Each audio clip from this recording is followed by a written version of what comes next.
Okay, welcome All good. to the EastBed, back to Don't basics. forget record, Jennifer. Oh, no, you Okay, are recording. okay, perfect. Welcome to the EastBed Back to Basics training. I am Jennifer Knuckles. I have co-hosting with me Allegra Montemayor.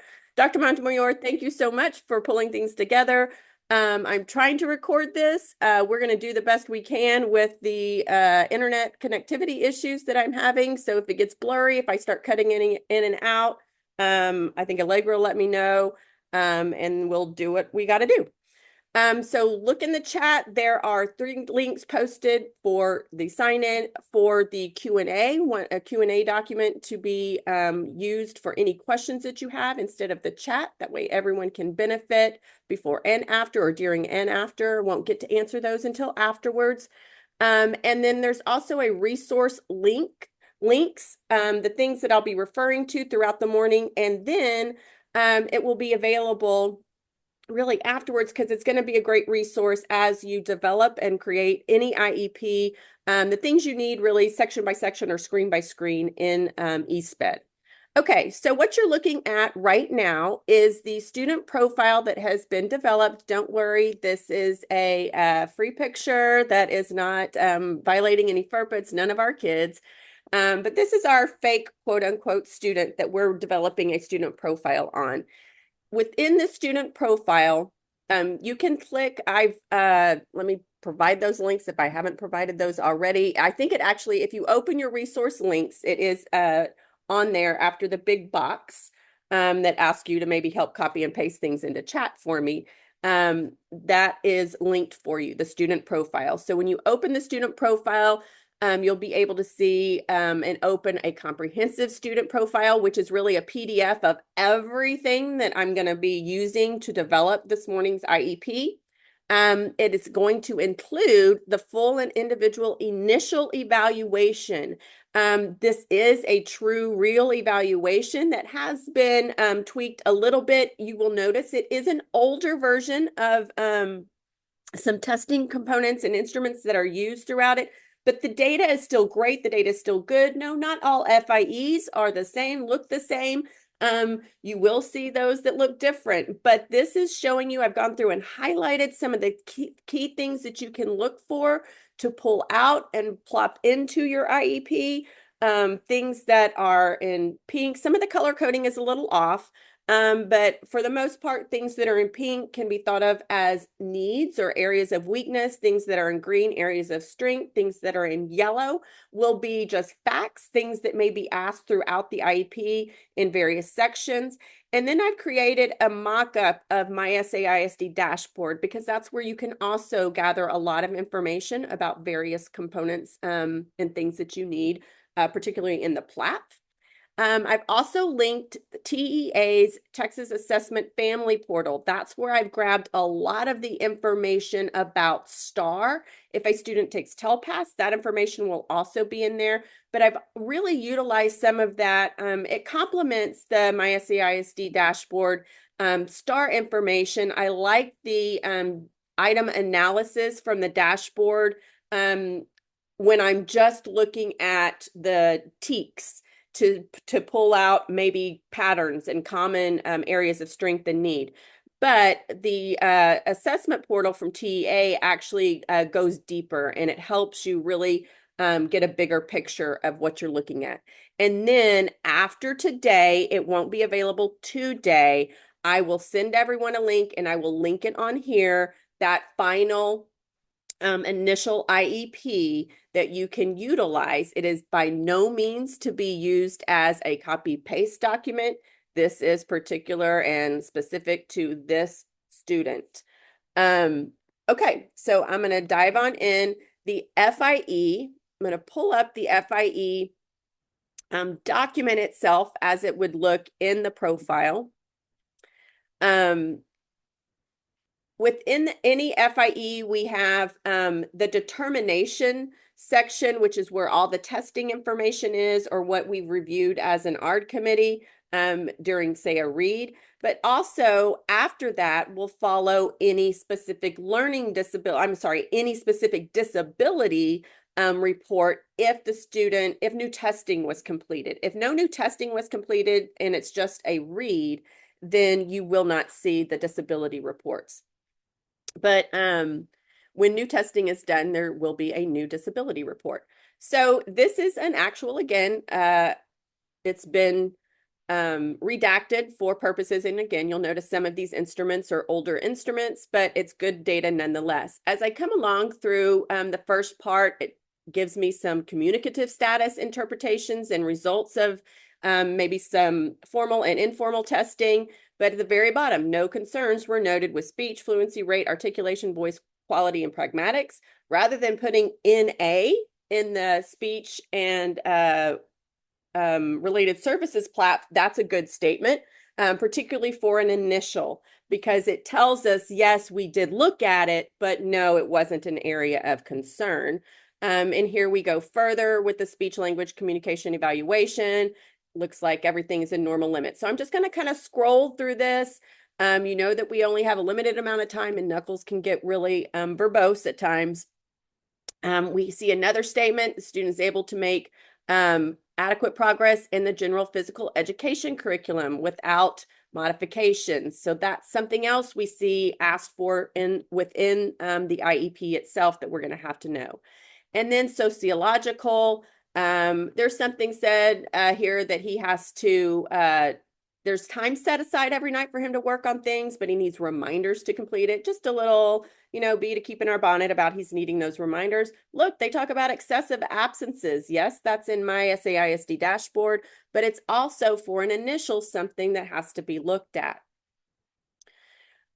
Give some information on emotional behavior. Mother reported. Anytime you see information from the parent, we want to get that parent voice, but when we're not just talking about an initial. So as you go into your annuals and other ARDs for reviews, it's your obligation as a case manager to develop, build, create, and maintain that relationship with the parent. It's not your Sims clerk's responsibility. They may be calling about a notice of an ARD, but that is also incumbent upon you to have that conversation with the parent prior to a meeting so that you know any concerns the parent has as well. So you can look through some of this. It gives some information. Again, some of this color coding here at the beginning may be a little off, but about a classroom observation. So there's information from the teacher actually that observed, and then observations from the assessment staff when the student was actually being tested. They are concluding the student's behavior does not impede the student's own learning, and it does not impede the learning of others. We know we're asked those specific questions, and we must be consistent.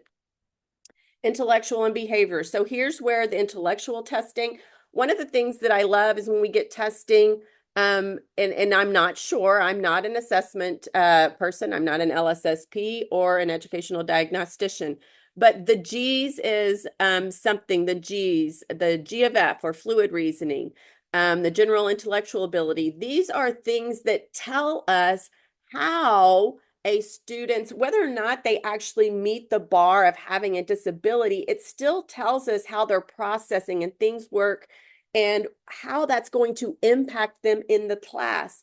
So a student like this may only qualify in one area of math, but you're going to see the student really still struggles with all the other academic areas, and how that affects the student is told in the FIE through the G's, quote unquote. So the fluid reasoning, it tells you what it is and how that can affect the student.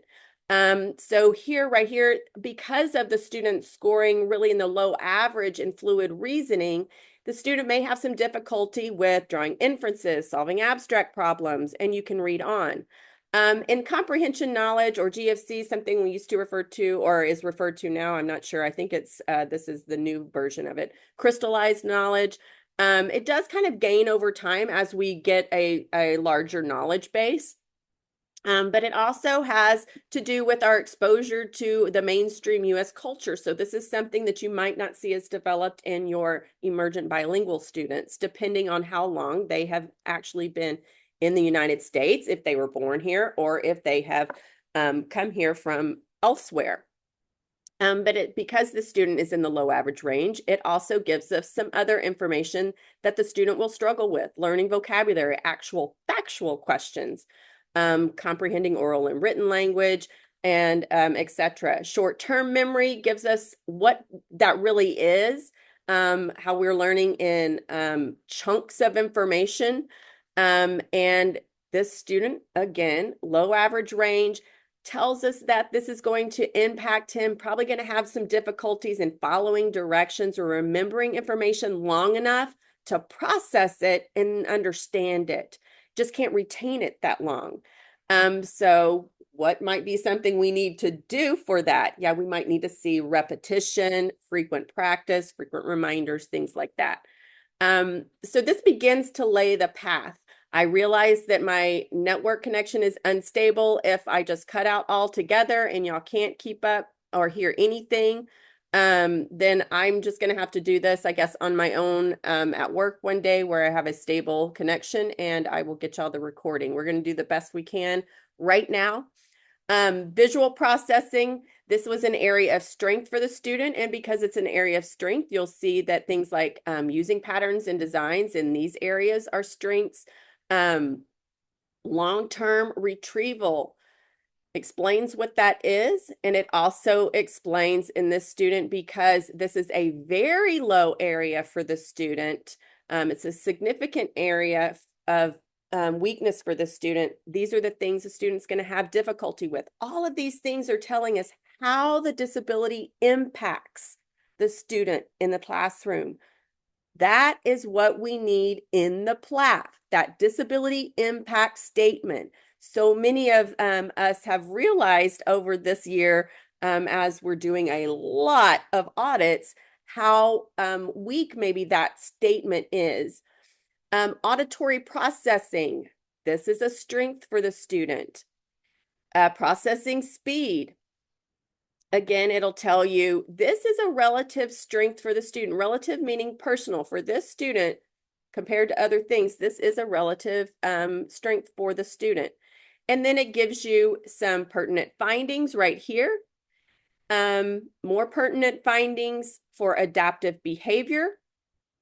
And then academics. In academics, they're testing actually the reading, the writing, math. So you get some grade levels within these. You also get some strengths and needs in those particular areas. You get percentiles, which they're fine. We don't want to regurgitate everything necessarily, but we want to get an idea of what's going on. So it does give us some grade equivalencies. This student's in the 5th grade. Students' reading is on a 2.6 grade level, the basic reading. You'll see math computation scores. The teacher says we're about a 3rd grade level. Ability to read and aloud, the teacher said was about a 2.5 grade level, which is right on target with what the testing showed. The reading comprehension, however, was at a lower 2.2 grade level, 2nd month of 2nd grade. And then in math, you'll see this is actually the area where the student qualifies in math reasoning. The student's at a 1.9 grade level. So math computation or math reasoning skills. In writing, still the student has some low average areas, bumped up a little bit more in his grade level, but you're going to see there's still some areas of strength and need. The student may not qualify in that area, but we still are obligated to address needs of the student, not needs bound by the restraints of the disability, the needs of the student. So yes, the student is below grade level in reading. So why wouldn't we? So they're also giving us specific breakdown, phonemic awareness, phonics, vocabulary development, reading fluency. No, I'm spending a lot of time on this, but we do not use the FIE by and large like we should be, like we need to be. Student is below grade level in math, yes. And the student has gone through all tiers of 1, 2, and 3, RTI process or MTSS process, excuse me. And so they've tried a lot of things, but it's just not been enough yet. This says no, the student's low achievement is a result of limited English proficiency. That's something we also need to know. Our assessment team in particular needs to know that when in ARD forms. Assistive technology. We have a lot of questions surrounding assistive technology this year. People are getting a little bit, I think we might be overthinking it, but we do need to have a concept that assistive technology involves one or both aids, things or devices, but it could just be aids or devices, but also may include services. But that's really services are not typically a long-term thing. And sometimes it's more of a check-in. If a student use like communication devices, it might be when we're updating devices, communication devices, and things of that nature. But it could be depending on the student's age and things that are available to typical grade level students without any disabilities. What are the things that a typical fifth grade student would use? Do they have graphing calculators? Well, no. We know that once we get into high school, that is something everyone has and has to know how to use. So at this stage in fifth grade, having a calculator would be something that's would be particular to this student. We would need to note. Okay, so it tells you that they've specifically looked at assistive technology and we don't need specific things for devices or services at this time.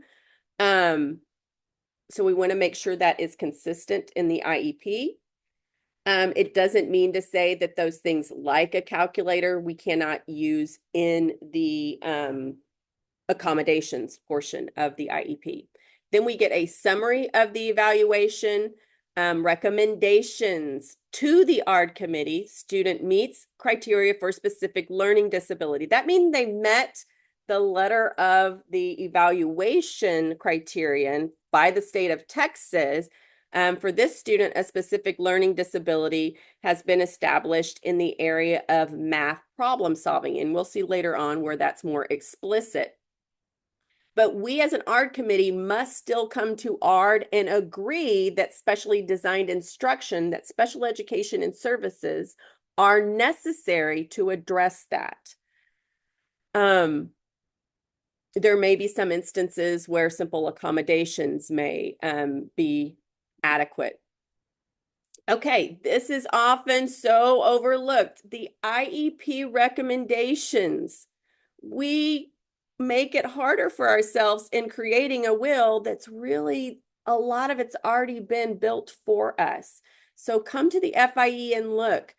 Some of these recommendations may be more age and grade specific, but not all of them. And when we think about all the G's that I was talking about earlier and how they impact the disability or how the disability impacts the student in class, that doesn't change significantly over time. If I have a short-term memory issue or a long-term retrieval issue, then that's not changing over the course of time. So a lot of, once you get a good, solid disability impact statement, it's not going to vary a whole lot year to year once it's done well. That doesn't mean you're going to take somebody else's impact statement or this student that somebody else wrote for the student and use it from year to year. You want to make sure it has the depth and the fidelity that you know that you from the training you've received. Okay, so now I'm going to go into the disability, the specific actual report. If there is a disability, there will be an attached report. In this student, it tells us specific learning disability and only in the area of math problem solving. So even though we saw issues with basic reading, with reading comprehension, and even in calculation and writing, the student didn't meet the criterion by TEA for a specific learning disability in those areas, but the student has needs in those areas, so we will address those areas. Okay, and then it goes on and it gives you some other information. Now I'm going to pop into, so I spent a lot of time on that FIE, but we do not use something that's already there for us. The question, how do I get the FIE in enough time to prep my initial?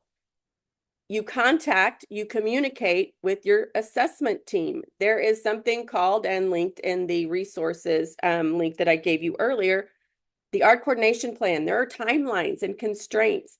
Initials in particular, that report has to be, as soon as that report is finished and it is dated, we have to have that ARD within 30 calendar days, which is something right now we are really in a crunch time for students, say the beginning, mid of September. If consent for testing was signed, we have 45 school days. And then, which fell like in November, and then 30 calendar days. Well, that 30 calendar days from right now ends up falling during our holidays, our winter holiday. So any of those students that are needing initials, we're going to have to bump up that 30 calendar days. We can't go beyond it. It doesn't say it's calendar days. It doesn't say school days. So we're not given ease or grace because there was a holiday period. We have to know these things in advance. So communicate with your assessment staff. Now I'm going to go into my SAISD dashboard. So when I go into, if I come back to the homepage, my SAISD dashboard, there is a PDF of all of this. Again, it's within the comprehensive student profile as well. I have it saved as a standalone. But I've also created this, mock-up for this student in particular. This is kind of what it looks like when you go into my SAISD dashboard, which I have a link for in the resources. It's on the employee portal on the left side. You can get to it. You'll see some basic demographic information. The student hasn't qualified yet. We haven't had the initial ARD yet, so you won't see SPED listed. After today, we get them flagged. You should see SPED pop up in here. You can see current year attendance, previous year attendance, and then you can even go into historical attendance. Historical attendance will show you the student has struggled. It looks like last year was the biggest struggle. So we want to keep an eye on that, because if the student becomes, gets on that borderline for the state compulsory attendance laws, which is 90% of the time student has to be in attendance, then we want to make sure that we're addressing that through the ARD. That is a federal requirement. Discipline, student hasn't had any discipline. We can also go to historical and see there is no discipline data available for the student. So we're good on that. Current year grades, we can go in and see current year grades. And we can also see historical grades. And this student has had a lot of awesome teachers. Pablo Picasso has been his art teacher, and he did really well with Pablo Picasso. Emily Bronte was his language arts teacher one year, kind of struggled. We see those grades being a little bit different. Kelly Clarkson was his music teacher. I mean, amazing. Sheldon Cooper was his science teacher. And I'm not sure about Hokey Pokey. Hopefully they didn't do too much dancing in that class. The current year schedule you'll see, so you know who to contact as well for the current year. Map results are available, and map results, this is a nice way where you can take a screenshot and put those in appropriate places, like district-wide assessment results. And I'll be referring to that. You can also see historical information here. This actually gives everything to you, but you don't have it all charted out from before the last 2 years. You can see that. Sorry, I keep going back up because I didn't put a home button on here. State assessment results. So the state assessment results you'll get to look like this when you go to the most recent, but you can also go to, this just gives you whether they approached or did not meet or exceeded. You can go to historical, and this will actually give you the scores when they were taken, and you can click on item analysis. And the item analysis, I know this is real, I don't expect that y'all could actually see this, but this is what I like to complement the TA portal. Sorry, I know I'm getting a little unstable message again. because I can see specific teaks, whereas the portal has you go through question by question to see the real item analysis. And so I like this overall broad look so I can pull some strengths and needs. But then I can also go into the specific questions. This gives you the category breakdown as well, though. I love that. That gives you the same thing in the TEA, but it's a little more user friendly and a little more aesthetically pleasing in the TEA portal. So I'm going to show that to you at this point. There is a brief overview. You can play that video. I'm not going to take time to play that for you right now, simply because I lost some time, but it's only a few minutes. This is what the things will look like. I've tried to pull it into a PDF for it. For this particular student, I've pulled the interpretive guide or how to use the report cards, because you can get the report card that is sent home for the student. You just need that unique ID number that's from SIS. And you plop that in there along with maybe the student's, you may not even need the student's birthday. And you can get the report card that goes home. The report card gives you some great stuff.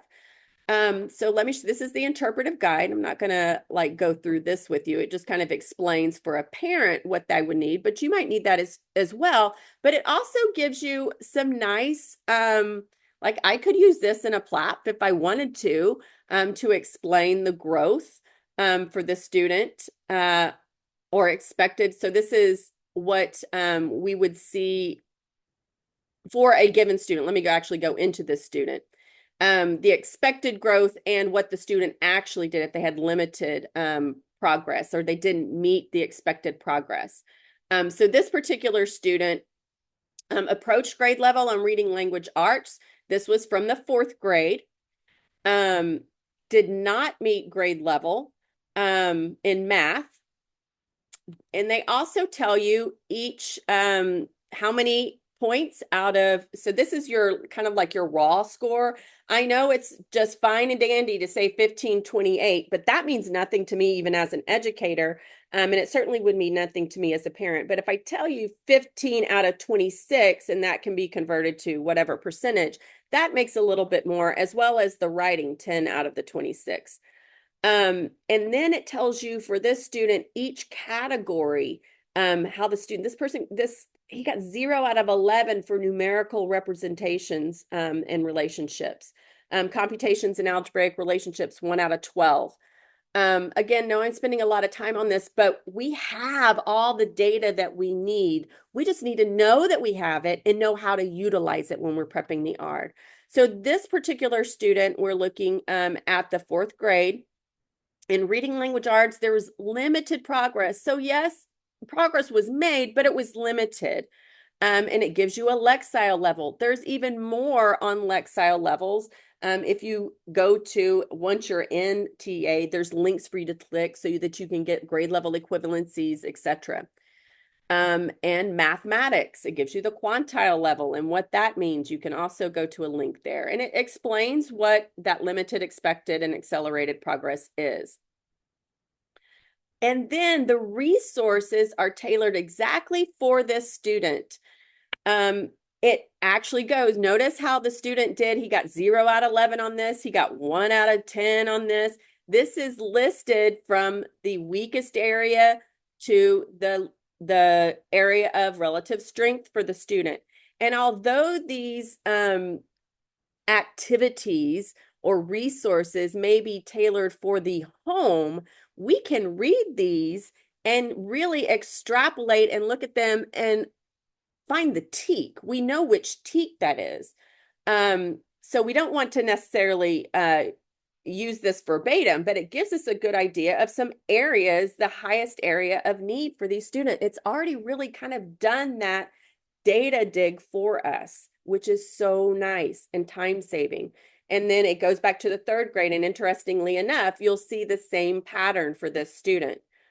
Same areas of strength and weakness in the same areas from the 3rd to the 4th grade. So now we're going to go into ESPED.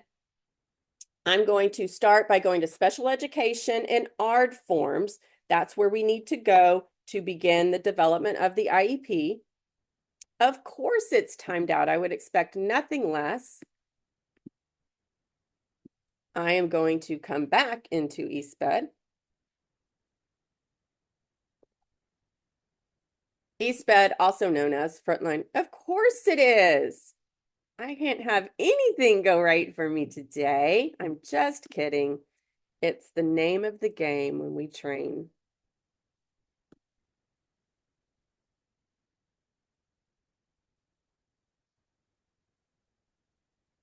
I need Jeopardy music to play though. Okay, so for real, now I'm going into, sorry, I'm moving my little bar around. Special education ARD forms.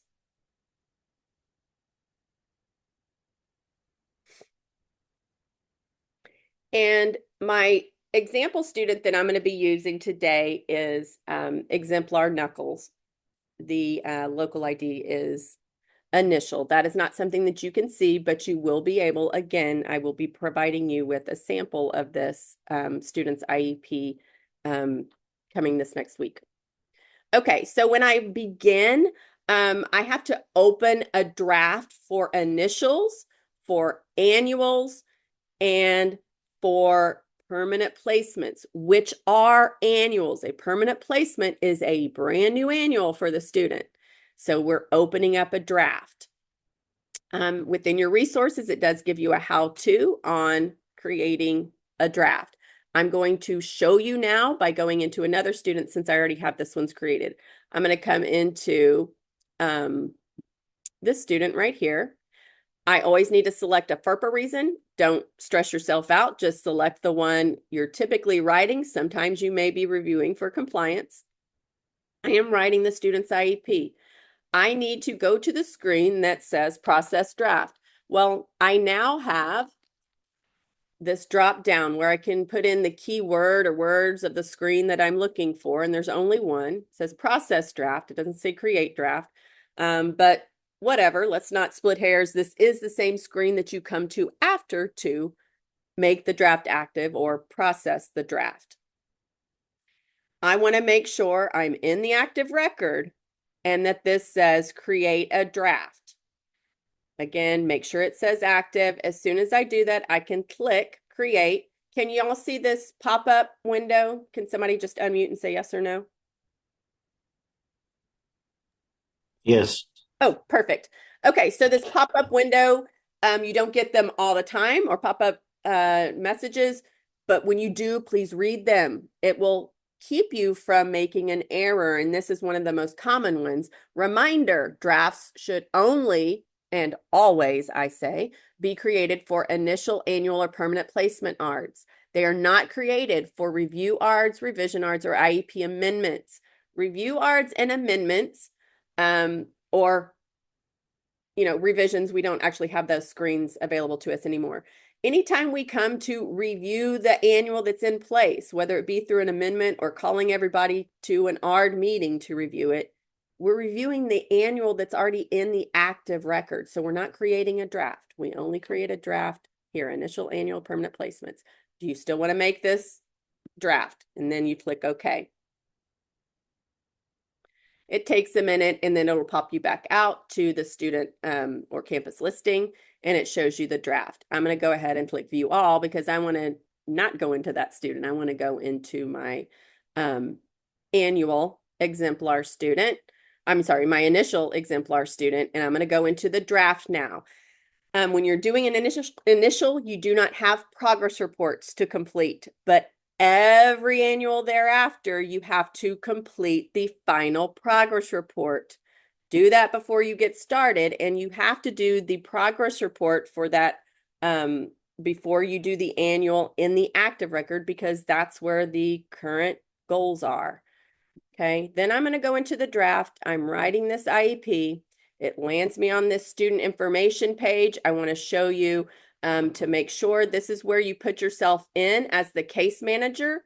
Make sure if your name is not listed in the drop down that you click new. At some point, I may get those updated. It may not happen. It is not something that's required if you type your name in with new. However, make sure that every time you enter it, it's exactly the same, and only put your first and last name. Don't put your generation, don't put your credentials, don't like doctor, don't put your your salutation, don't put your credentials, LSSP, blah blah blah, all the letters that you've earned, rightly so. Only put your first and last name. It's important that stay like that. You can sign your name using the new button elsewhere, any other place of the IEP, and you can put all those things that you've earned and you want to use when you write your name. Just don't put it in this one field. Okay, my name is here, so I'm going to make, oh, I'm sorry. I had Casey, case manager is the students, because I want it and I need it to appear in another place in the ARD. You can click save when you make a change, but you don't have to. When you hit next or previous, it saves. And I've never had something not save when I hit next or preview, but I understand the reasoning to want to do it. Medicaid information. Medicaid information, the Medicaid number and whether or not the student is eligible, the state number, this is not filled in by you. This is filled in by our Medicaid department staff. If you have an annual coming up or an initial coming up and that information isn't in there, there is contact information. If you, I'm sorry that I don't have it right now, and it may not be on the Medicaid in the screen by screen on the link for the resources. I'll make sure that I get that added there. There's someone that you can contact to make sure that it does get put there. You are responsible, especially for this initial ARD. We get Medicaid consent one time. It's a one-time consent. You're going to put the date that that consent is received, and then you're going to make sure that you check the box next to, if checked, print the one-time consent. We do that for the initial. When you come back in for an annual, you can deselect. We don't have to print that one-time consent again. If you do not get consent, if the parent refuses initially, or if they come back later and refuse, they have to do that in writing. Then you would select the refused button and the date that they refused it. Every year that you have an annual, you don't change the date the consent that one time was received, but you do need to come in and make sure this annual notification box is checked and the date of that ARD, because it will automatically print a statement. Remember your Medicaid, blah, blah, blah. It'll print a statement. You don't have to do anything else, print any other forms. It will automatically print within the IEP towards the end. And you just need to add the date there. For this initial, I'm going to have both printed. You don't necessarily have to do both, but I do because I'm a weirdo. All right. The other information that I want you to know, don't touch the consolidation of important dates screen. This PEMS data screen, there is something in the resources that I've linked for you today that gives you how to utilize this screen. And there's even a video on how to utilize it. I want to go into this one that says district information, particularly when you have students transfer in. Sometimes that old district information will hold into here for whatever reason. It's hit or miss, whether or not it clears out or not. You want to make sure this is cleared. You don't have to select San Antonio ISD. You can. Eventually, when you select another draft, it'll be cleared out. But what you do need to do is, if your student is at any of these campuses, none of these selected here with an asterisk that are in groups, those are old. Don't select any of those or you won't have correct calendars. If you have a student at any of the calendars listed here, these are additional calendars. They're different calendars from supposedly the traditional calendar that SAISD uses. You can see it on the district calendar webpage. Just select the name of the campus the student is at. That way we make sure any calculations, it's made sure any calculations that are made and some of those dates will automatically be printed for you. So make sure that is done. I'm going to go to, but by and large, you want to make sure that this information is cleared. Notice that when I selected something, I didn't hit save yet. You at times will have this tab pop up, clear unsaved changes. If you haven't saved yet, if you've done something and you haven't saved yet, this might be an option to clear. Okay, now I'm going to go to the beginning of ARD screen and we're going to get going. Hit the road, Jack. Okay, this very important top piece is something that can cause great consternation. So listen to the way that I tell you to do it and we're going to be all right. Actually, I'm going to demonstrate it in that draft that I just created. I thought I just created.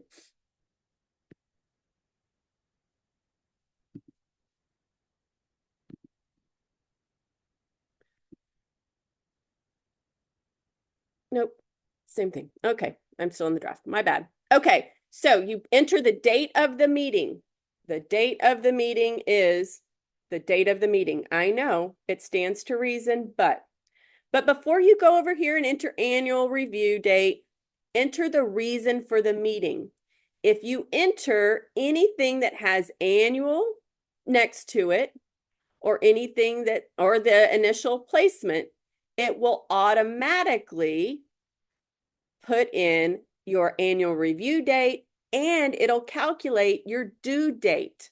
So your due date, oftentimes what folks do is they copy and paste, or they'll use the calendar and they'll put in, they'll do this.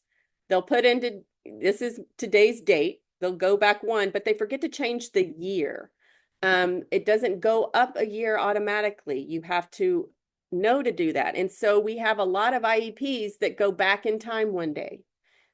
If you use the date of the meeting and then reason for meeting second, then it will automatically calculate those.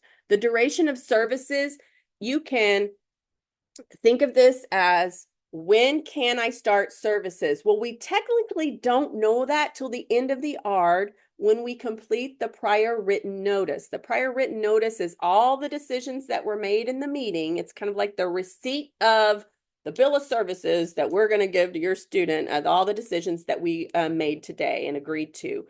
That prior written notice, by law, we can't put the IEP in place. Parent has 5 school days to think about this and to review the IEP. If the parent elects to, because they participate in the ARD, they can waive that 5 days and we can start the IEP essentially today, the date of the ARD. If they are not in the ARD, do not participate in the full ARD. It doesn't matter if they're via phone conference or they're on Teams. However they're participating, person, online, or via phone conference, it has to be the whole meeting. They can waive the 5 days. If they don't, though, you have to count out 5 school days. So 5 school days, we never count today as day 1. So I'm going to count for you. I don't mean to infantilize anyone, but we all need to make sure we can count 5 days and not get dinged on something because we just didn't count correctly. So today is always day 0.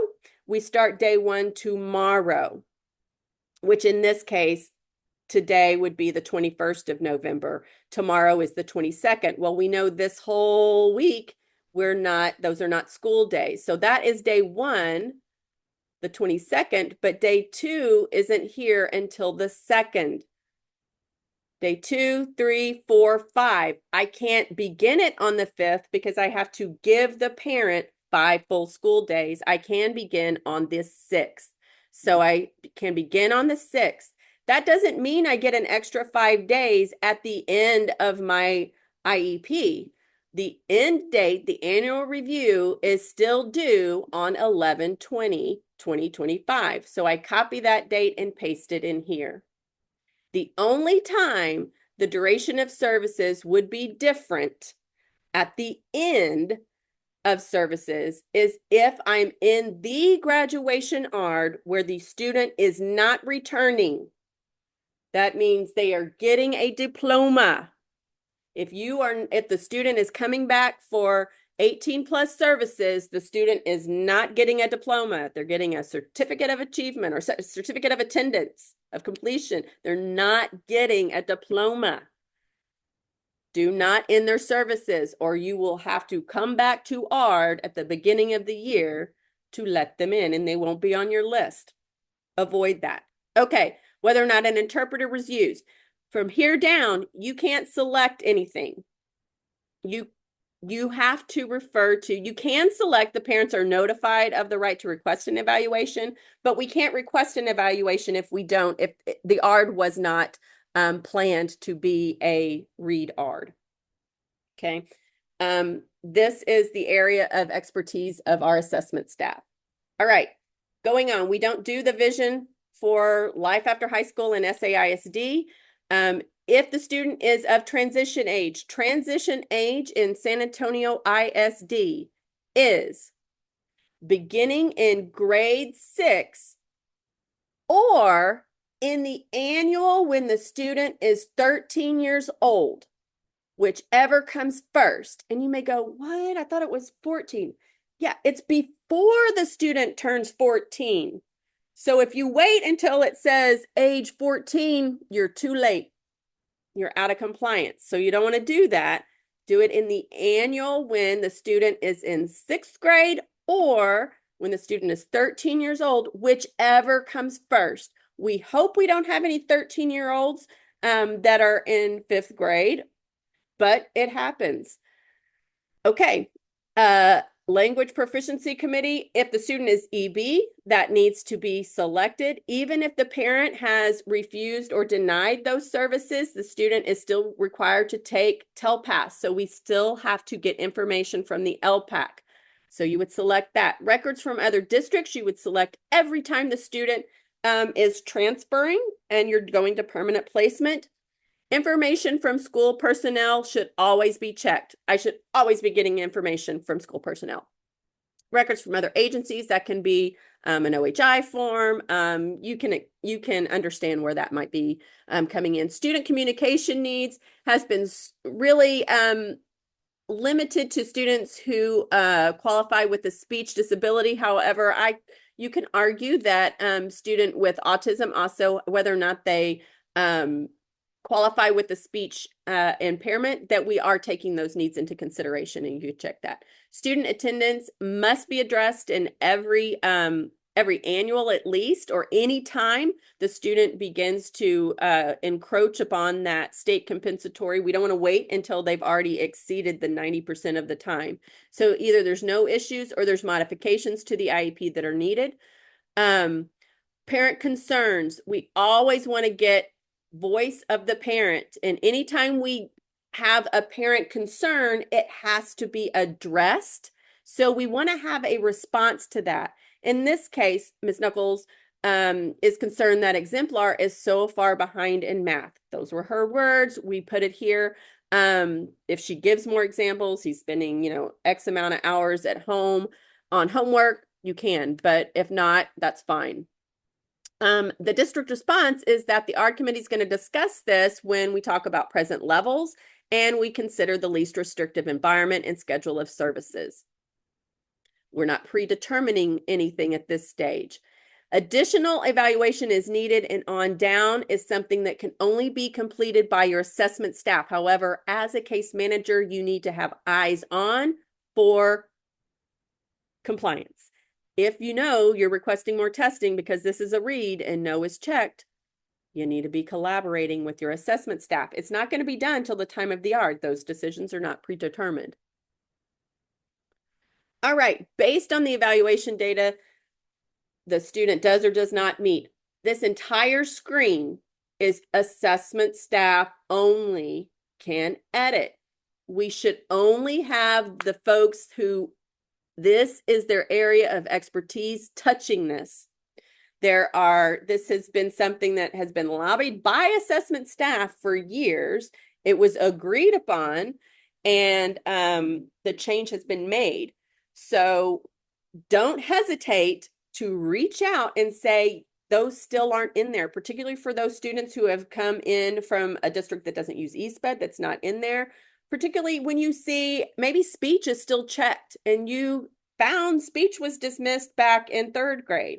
Come in and look at it, make sure that everything is kosher. I need you also to understand that disabilities have to be listed in a specific order. And even our assessment staff don't necessarily always, they're not always cognizant of the fact that they have to be listed in a, they know they have to be listed in a certain order, but on their FIE, they're listed one way. It might be numerically based on the code or alphabetically. I don't remember. But ID, for instance, speech is always going to be your last one. It's the one that impedes the life activities the most. So ID would certainly come before speech. And if you have more than 3 disabilities, those would come in your notes. So you need to look in your notes. We also need you to be looking here, even though you can't edit it. If any of these areas are an area of disability, we need for the assessment staff to specify what area within that disability specifically has been identified.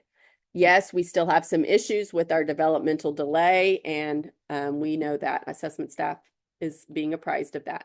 Okay, development of the IEP. In the very first ARD, the initial ARD, it says the ARD committee reviewed achievement of the previous year's goals. Well, I don't have previous year's goals if I'm in an initial, and it tells you that it's applicable to all but initial. So that's NA. That means reviewing the progress report, that final progress report. This is your red flag if you're prepping an annual to go in and do your final progress report. Then we go into PLAPs. There, again, is an exhaustive list of who does the PLAP and what has to be included in the PLAP, of the various pieces of information to include in the PLAP. I'm going to show you, actually, I don't think I copied and pasted the one that I wanted in here. I'm going to go into this one, I think, to show you the math PLAP. I'm not going to obviously read through all of these. Of a sample. I'm hoping I get into the right one. Oh, okay. Give me just a second.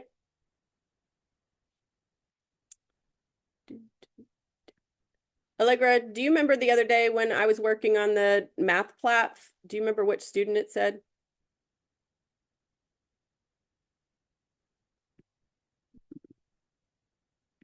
I apologize. If it's not this one, then I'll go ahead and I had the one I have in my sample right now. This isn't it. Is I don't want y'all to get really freaked out by it because it is quite elaborate.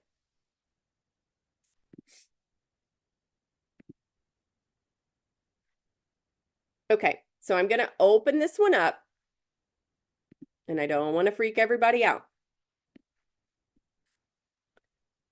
Okay, I have my date, always date. Anytime you have a text field, put the date in it. It doesn't have to be the specific date, particularly when we know we're rescheduling. It could even say here, it could even say fall 2024, just so that we have the time frame of reference.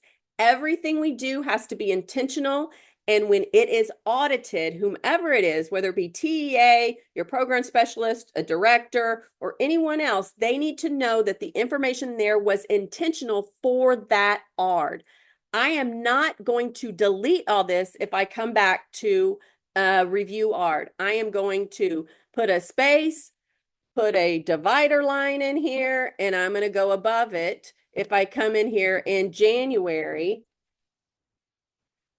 and I do something for STAR, say we've taken another STAR simulation and we realize the student needed an additional STAR accommodation.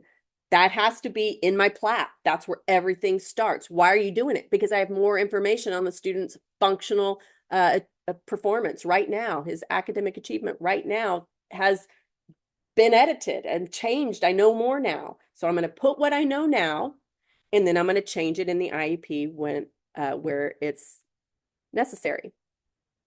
I know it makes sense. I try not to do that too often. Okay, exemplar is a 10-year-old currently in the 5th grade. He has a specific learning disability in the area of math problem solving. And then is my disability impact statement. His performance in the area of math problem solving is significantly lower than predicted based on his cognitive scores. This is I have a more brief statement than this that is going to be here. I'm sorry. And then all those areas that were areas of showed us the student was going to struggle. That's going to look like this in the classroom. It can be narrative form, it can be bulleted form. The impact statement does need to start out at least with a sentence if you're going to list how it's going to look in the classroom. Remember, I'm in math. If I'm in math, I'm not going to copy and paste this into reading.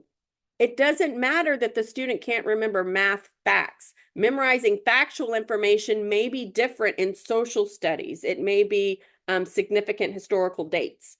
So got to make it relative to the area. We do complete PLAFs for every single area.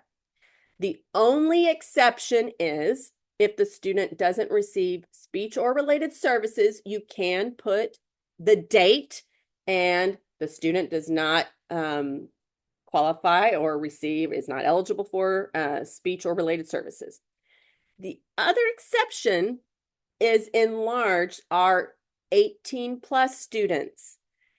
Once those students are in 18 plus, while they're still seniors and still earning credits, they have to have the plat. But once they're in 18 plus, either on the campus or at AYVP, Project Search, they will only have functional, behavioral, maybe an other plat. They don't have academic plats anymore. They may have the speech and related service if they get those things.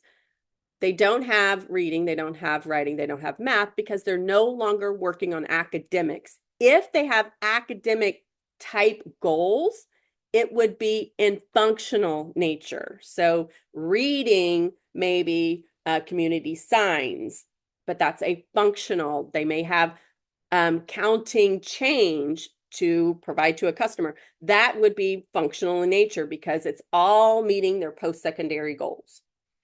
Okay.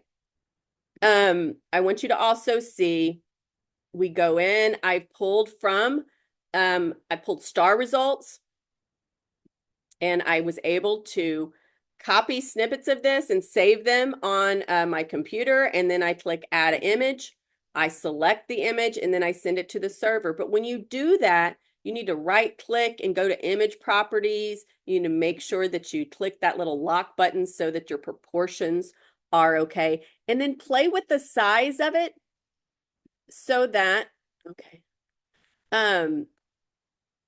You can, in a moment, I'll show you how to preview it and make sure that it's legible and then it's not so large. You don't want to be eating up chunks and chunks of paper and have plaques that go on forever and a day like this one happens to. Again, I do have a narrowed version of this. The strengths of the student, the needs of the student, I even have a place in the other one where the critical areas of need are actually up here. A critical area of need, yes, we get laundry list of needs from teachers. Oftentimes when we get those PLAP response forms back or information forms back. Every need does need to be addressed in some way, but everything that it's not goal worthy necessarily. We can address some needs through accommodations, some are through goals, and some are services and supports. And additionally, I put the sources of data. You're not required to do that, but this does not leave any question that you use multiple sources of data, which is what we're required to do. And when we look and think about the TA audit or the cyclical review, everything that we can put in here that does not require TA to go digging somewhere else is a bonus. If they have to go digging somewhere else, they may find something else that's not so good. We want to eliminate that and get it all here for them. I'm not by any means saying your PLAPs need to look like this. They do not need to be this verbose. This is going to be pared down when you get the sample. But any accommodations that you have, this student has a laundry list of them in the initial because we don't yet know what does and does not work. We know what was tried during the 3 tiers of MTSS, and we're going to continue to provide those because unless we have data that says they weren't successful. Until we have data that says they're not successful, we're continuing to provide them. But additionally, the assessment said the student may need all of these things because of the ways that it impacts the student. So we're trying to offset those. We're trying to level the playing field. So these will pare down, parcel down as we get to the next annual, as we have more information. But these do, if you list them here, they have got to be in your classroom accommodations list. The services and support, I list here that he still needs additional support and co-teach. Again, it doesn't all have to be narrative. You can just have the header and the information. If you have the headers, like I have here in all caps, it does help the reader, particularly TEA, to know they don't have to go digging too far. They can see, what you were doing and move on. All right. Our committees determined transition services are not age appropriate. I don't like the way this is phrased, but it is what it is. If the student is in elementary, then you're selecting this box. Once a student has gotten is age 13 in the annual or in grade 6 and above, we deselect the box. If this box is selected, it suppresses everything below it. So it suppresses everything we talked about on transition services, graduation, the graduation supplement, and if the student is opting out of endorsement. I'm not going to go into all of those things. We have spectacular trainings and resources that are available on the resource list that I just gave you about all of this. But I can't provide that today in today's training, but you will have a resource there for you. In this student's case, he's in 5th grade, he's 10 years old, and so he does not yet need to have transition addressed. If the student was ID, yes, we should have been addressing that as soon as we knew the student was ID. If the student was DHH, AU, we would address those because we need those students to be on interest list early. Behavior. We already read in the FIE, it does not impede the child's own learning or that of others. I selected no. Behavior intervention plan was no. If this were a yes, then we have to have a behavior intervention plan. Yes, we also have to add information here as it tells you, but in SAISD, if it impedes the student's learning or that of others, then we have to have a BIP. A BIP is driven by the FBA. The very first FBA, your assessment staff is supposed to do. Thereafter, you are responsible for doing. Again, look at that resource page. Specifically look at the screen by screen that I've linked in each section for behavior. This particular one is color coded so that you know which of these statements to check. If I'm selecting no, I select the first statement. But if you begin reading the second statement, you know which one it goes with. It says, in the case of a child whose behavior impedes the child's learning. Well, I know that that matches if I select yes up here.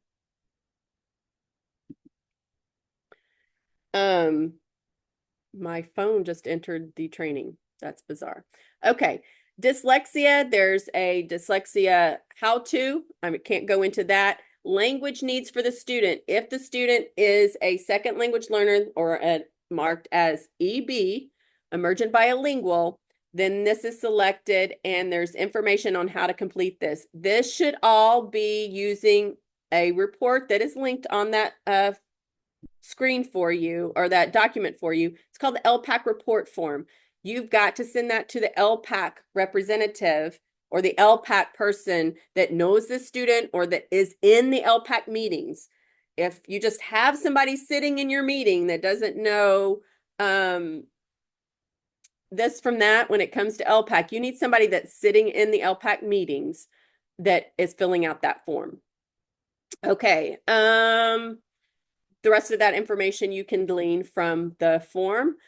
Communication needs of the student. If the student is not eligible with a speech impairment, we select the first one. If the student does have a speech impairment, the second button is selected, and our speech language pathologist should be entering this information. You, as the case manager, need to make sure that it's there.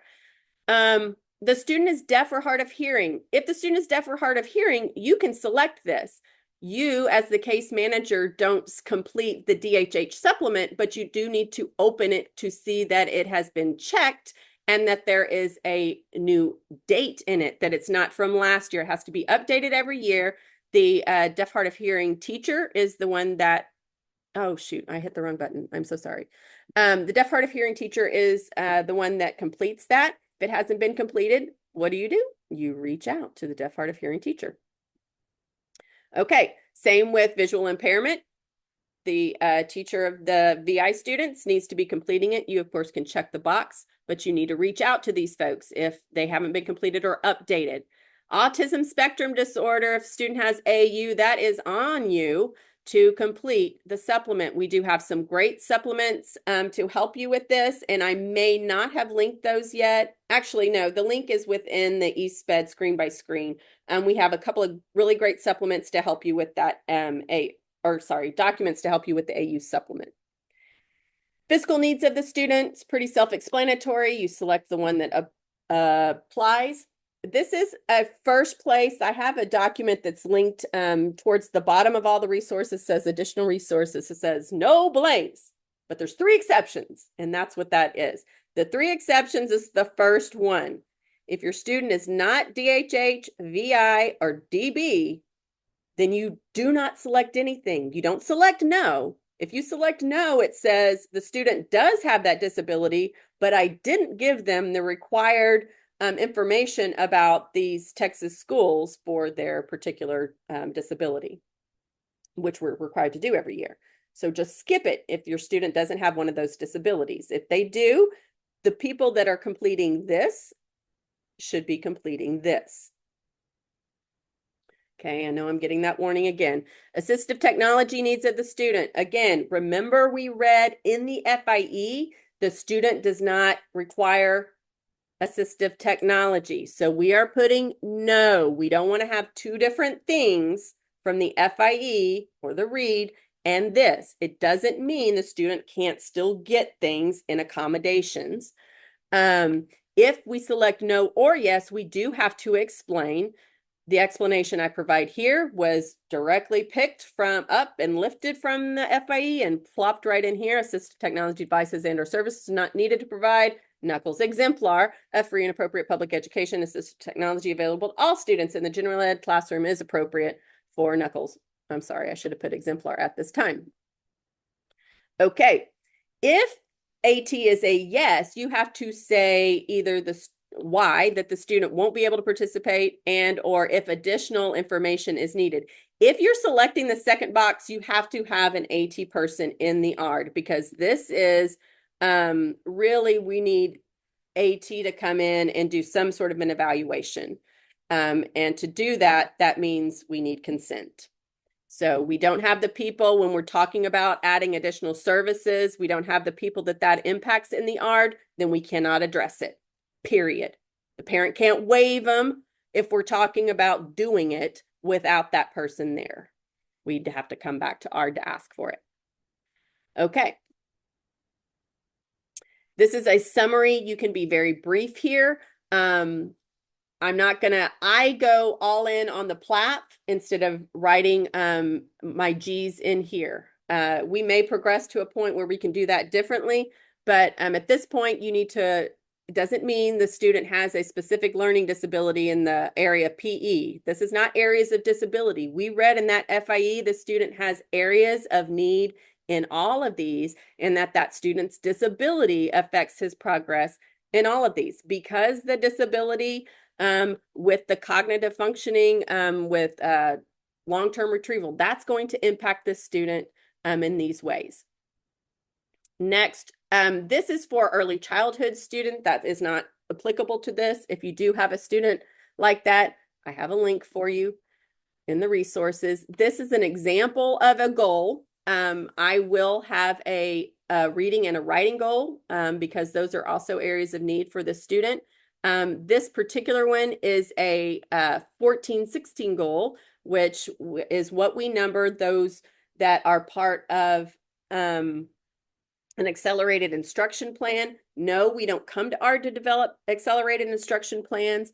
They are done as part of a general ed process. But I'm going to go ahead and add a new goal is how I add a new goal. Once I do that and I need to edit, I come into edit.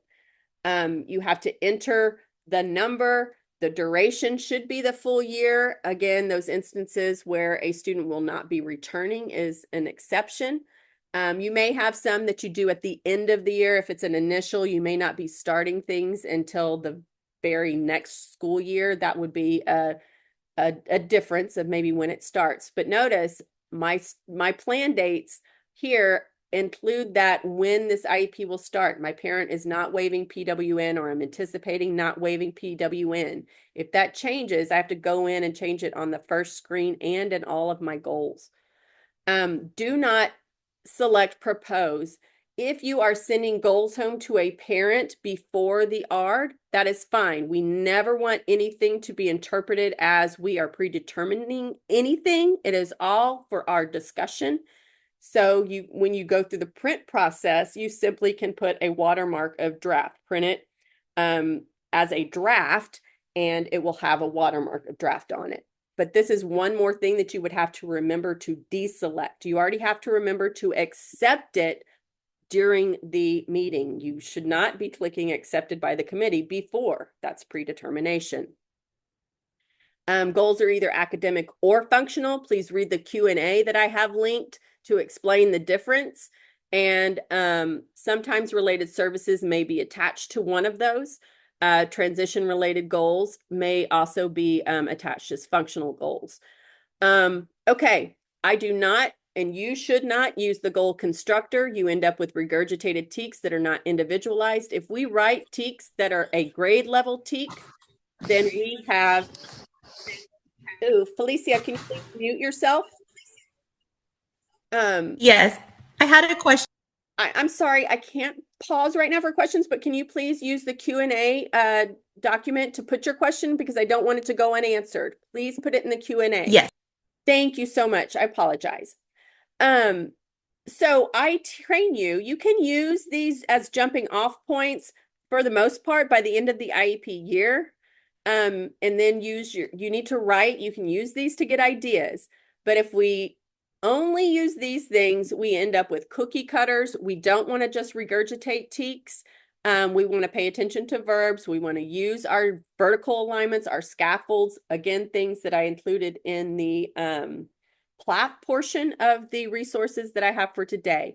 If this is a 14-16 and the student is meeting 14-16 because they're in a classroom with one of these Master Exemplary Recognized Teacher, you need to put that as the implementer, because that means the student doesn't have to get that 15 hours or that 30 hours because they're sitting in the classroom with that teacher. Otherwise, it may be special education and or general education. Methods of evaluation should always include data collection, data collection, data collection. The way this one is written, on weekly assignments of at least 10 division problems with quotients up to 10, no decimals, fractions, or remainders. Exemplar will use manipulatives and equal sets to solve 7 of the 10 problems accurately over 3 consecutive weekly probes. If I didn't put that over 3 consecutive weekly probes, this would read as if, oh, he just needs to do 7 over 10 problems over the course of the year. And really, this should say each 9 weeks, but we are going to determine that as we measure progress each 9 weeks. If students, the Q&A document will tell you when you have to have objectives and when you have to have goals. I can't go into all that. We do have separate trainings for that. If you do need to create an objective, though, I can show you right here. But before I go into that, notice this drop down just above. When you come in, it's going to be yellowed out. I'm doing this for exemplifying this. Periodic reports on the student making progress towards meeting the annual goal will be provided. We only have one option, concurrent with the issuance of report cards. If you don't select that, we can't make it as always selected. We have to, it's just the way eSped is built. But if you don't select it, it is non-compliant on an audit. This particular thing is one of the audit questions. If it's not saved, it's a fail on that question.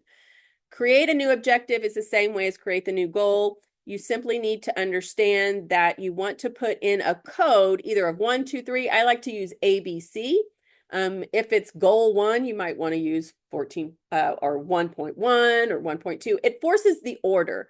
So I'm going to come in and I'm going to leave it blank, and I'm just going to put in this and click save and show you how that will print up at top, but where really I needed it to print at the bottom. So I come back in, click edit. And the reason I wanted it to print at the bottom is because objectives or short-term benchmarks are written one of two ways. They're either written as short-term incremental benchmarks that you expect incremental progress. So basically I would take this, but maybe instead of 7 out of 10, I may start at 4 out of 10, and then 5 out of 10, and then 6 out of 10. And then by the time I get to the annual goal, which is the fourth 9 weeks of the IEP, it would be 7 out of 10. 4, 5, 6, and then get to 7. That might make sense incrementally. So typically, if you're doing it incremental short-term benchmarks, you would have 3 objectives. I'm not saying you have to. You could have more, I suppose, but that doesn't necessarily logistically make sense in my mind.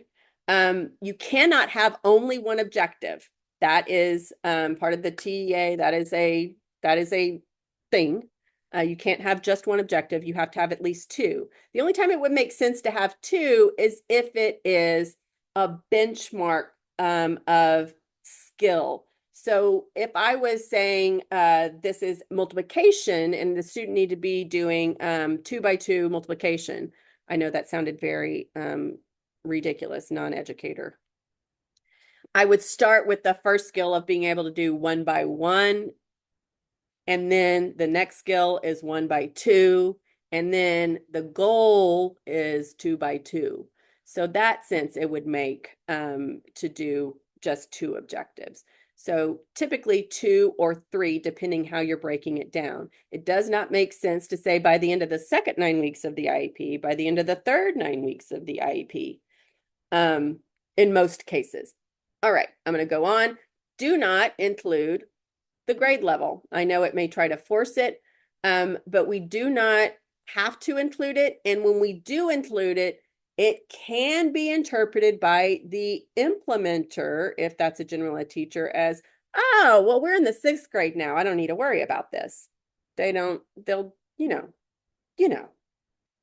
Okay, make sure once you come into ARD that you select it's accepted by the committee, but not when you prep it.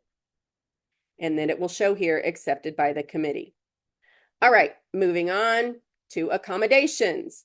Accommodations are needed for the student. By and large, that's a yes. There are some instances with some speech-only kids that might be a no, but that's very rare. So duration of special ed services is already printed over. If I come back to ARD and I'm revising these accommodations at some point before the next annual, I'm not opening up a draft. I'm coming into this that will be the active record at that time. And I'm going to put the date of that ARD. If I come in again after that, before the next annual, then I would replace that revision date with a new revision date. Make sure this box is always checked. This is why we need our name. Here, not the only reason, but this will print the name that is from the student information screen where we entered our name. This all came over from the language screen. This came over from the behavior screen. This came over from the assistive technology. We do not list our accommodations here. We do not do that because we use a data collection form that we're required to by the district, actually. That's not just a departmental thing, to get input on teachers collecting data for how when they're implementing the accommodations. Personal care services, there's another thing on that. Can't go into that. There have been some changes in that I just can't go into this year or now. Accommodations list, how to build this. I'm going to go into our other student to show you how to build it.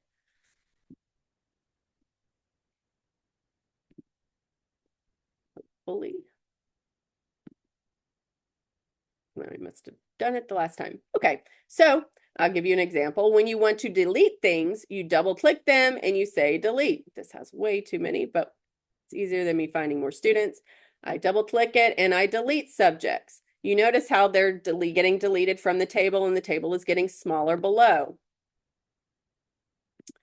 This is a good example of how to explain when you see, look, I have all these accommodations checked. Why don't I have anything printing? Well, let me show you what that looks like. Preview, learn to use the preview button. Oh, sorry, that was not a good example. I have to move this around and it's not working. Okay.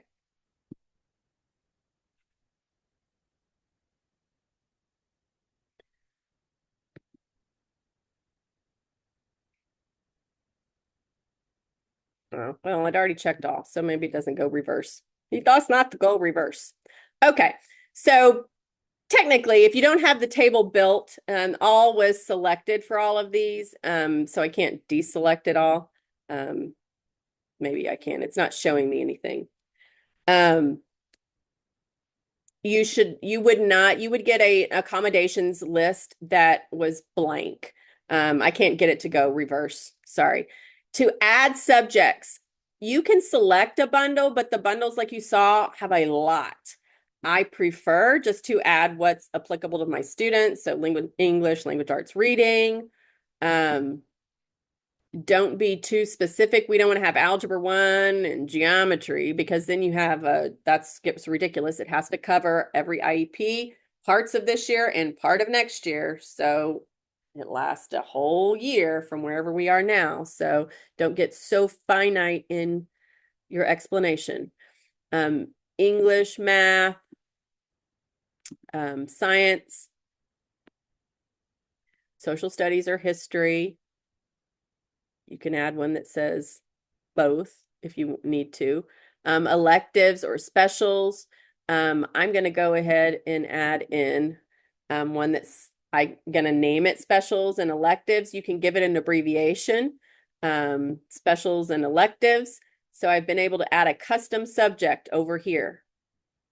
Again, use it sparingly. Don't get, like JROTC 1. You'll be coming back to ARD every single year to change those, to update those. So try to be pretty broad as you can be. It may be necessary for you to put CTE or a specific like that, but generally try to avoid that because you don't want to have to come back to ARD. Okay, so that's how you create the table. Then you can come in and select the courses that anything may be applicable to. Any one of these accommodations. If it's appropriate for all, you can select all. If you need to delete one, you can delete an accommodation. Make sure, again, it says, are you sure you want to delete? Read it. And you can use the notes section to add.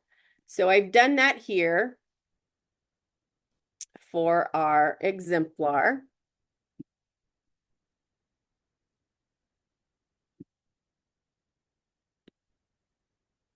Okay. And yes, again, I showed you in the plat how it looks like a laundry list. Typically, it won't look like this, but for initials, it may sometimes because all of the things that how the disability impacts the student as well as the recommendations and the things that we may know from tier 1, 2, and 3 of MTSS, we're going to kind of throw the kit and caboodle at it until we know otherwise. What we know is that it's been recommended because of how the student's disability impacts, or because it's been recommended by, say, a teacher that works with a student right now. Until we know that it's not working, we're okay. Also know that you've got to have it listed here if you think the student needs it on STAR accommodations. It's a backwards way to think of it, and you really shouldn't think of it that way.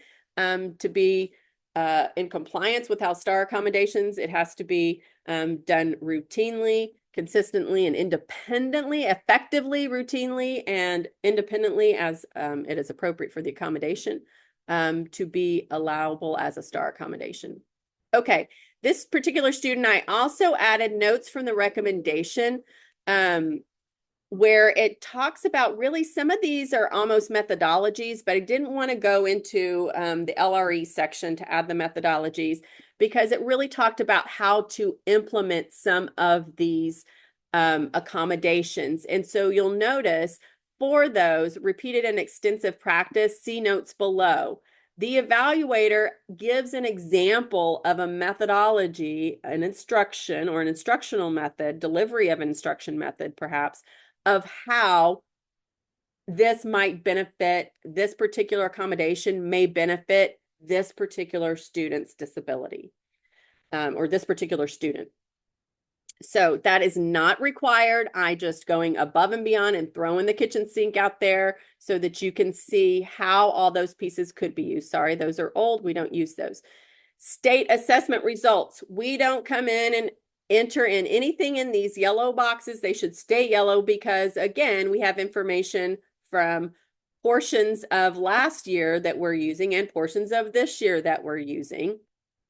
So I will put in map information that I may have. I may also have STAR simulation data and the dates. So whatever you have, make sure the dates are included. You can tell this I grabbed, sorry, I'm not making it bigger.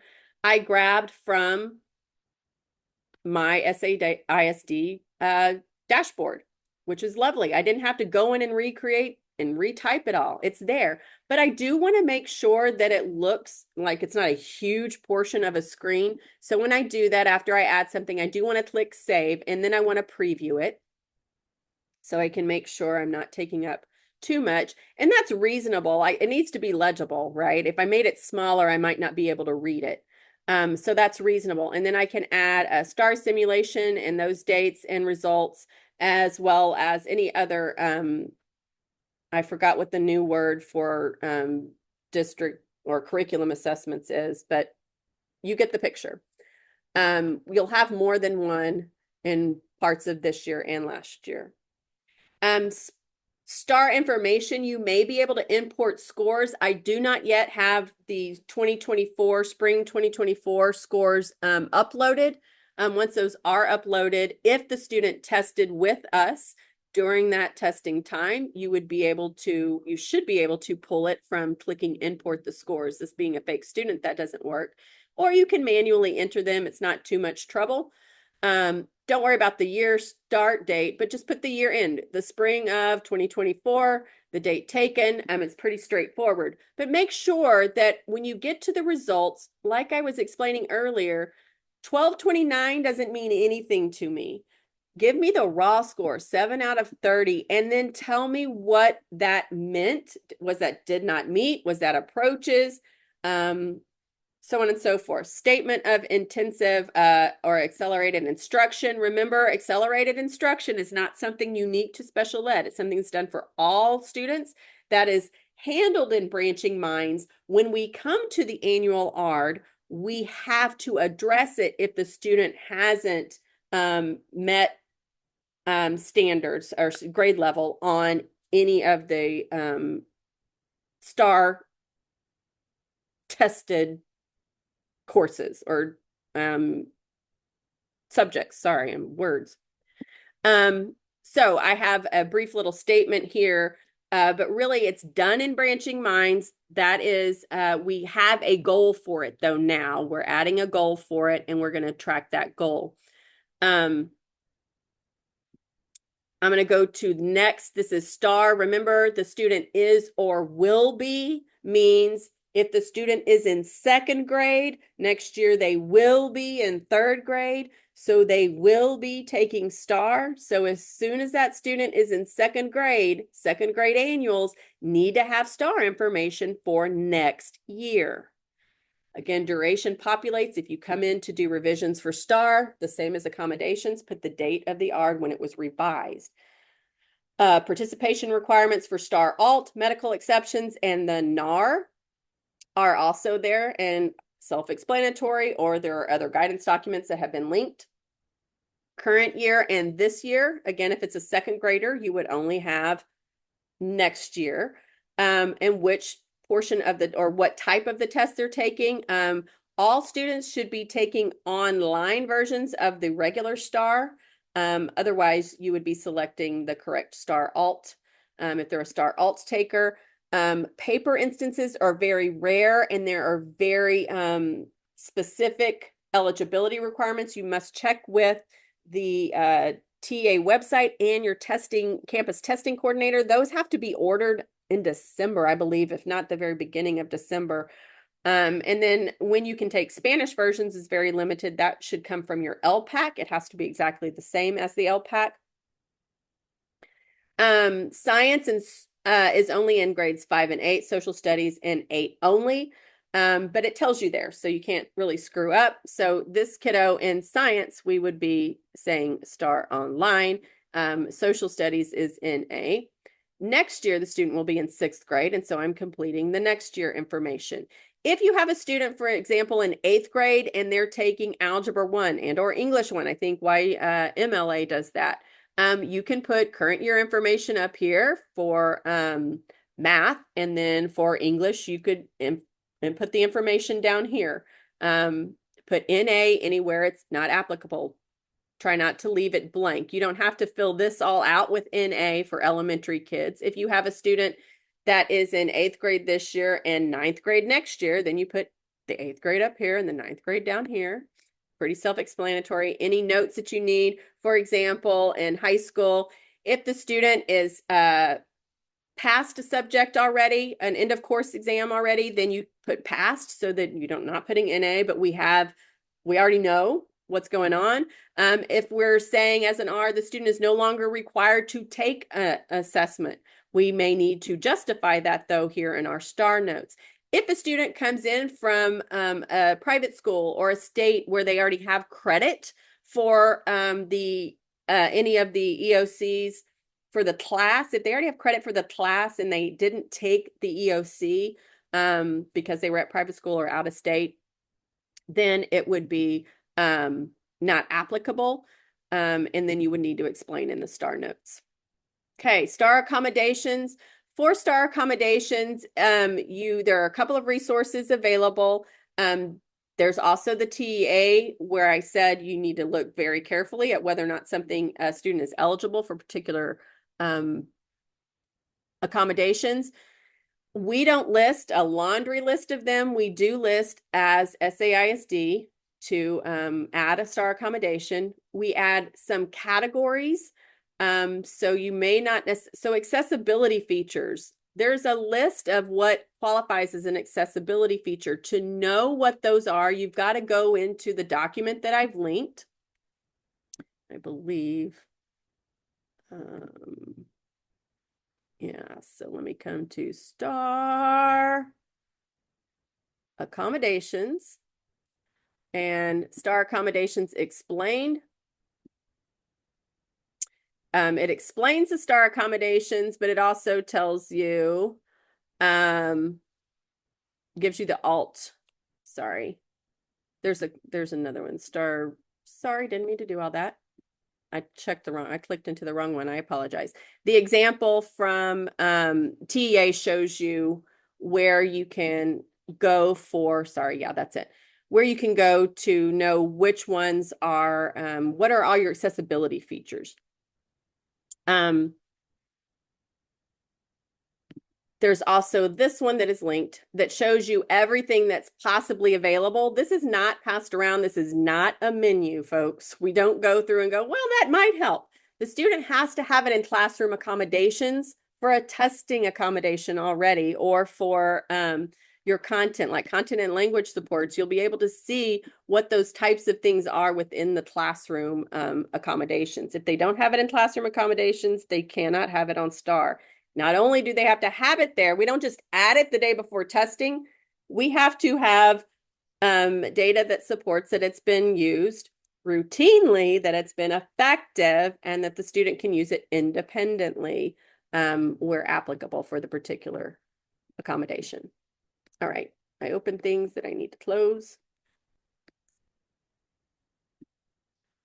Okay, so when I want to select one, for example, let me explain. RLA is everything 3 through 8. When we get into high school, then we select under the English for English 1 and 2. For this student, if it was content and language supports, I would select RLA and or math. And to add it, I would select add all. And then you'll see it populate up here. Notice, why wouldn't my student need extra time in science and social studies? Well, the student doesn't take social studies, so I need to go in and I need to fix that where that is selected. So I need to make sure that I delete that. I need to go back into add all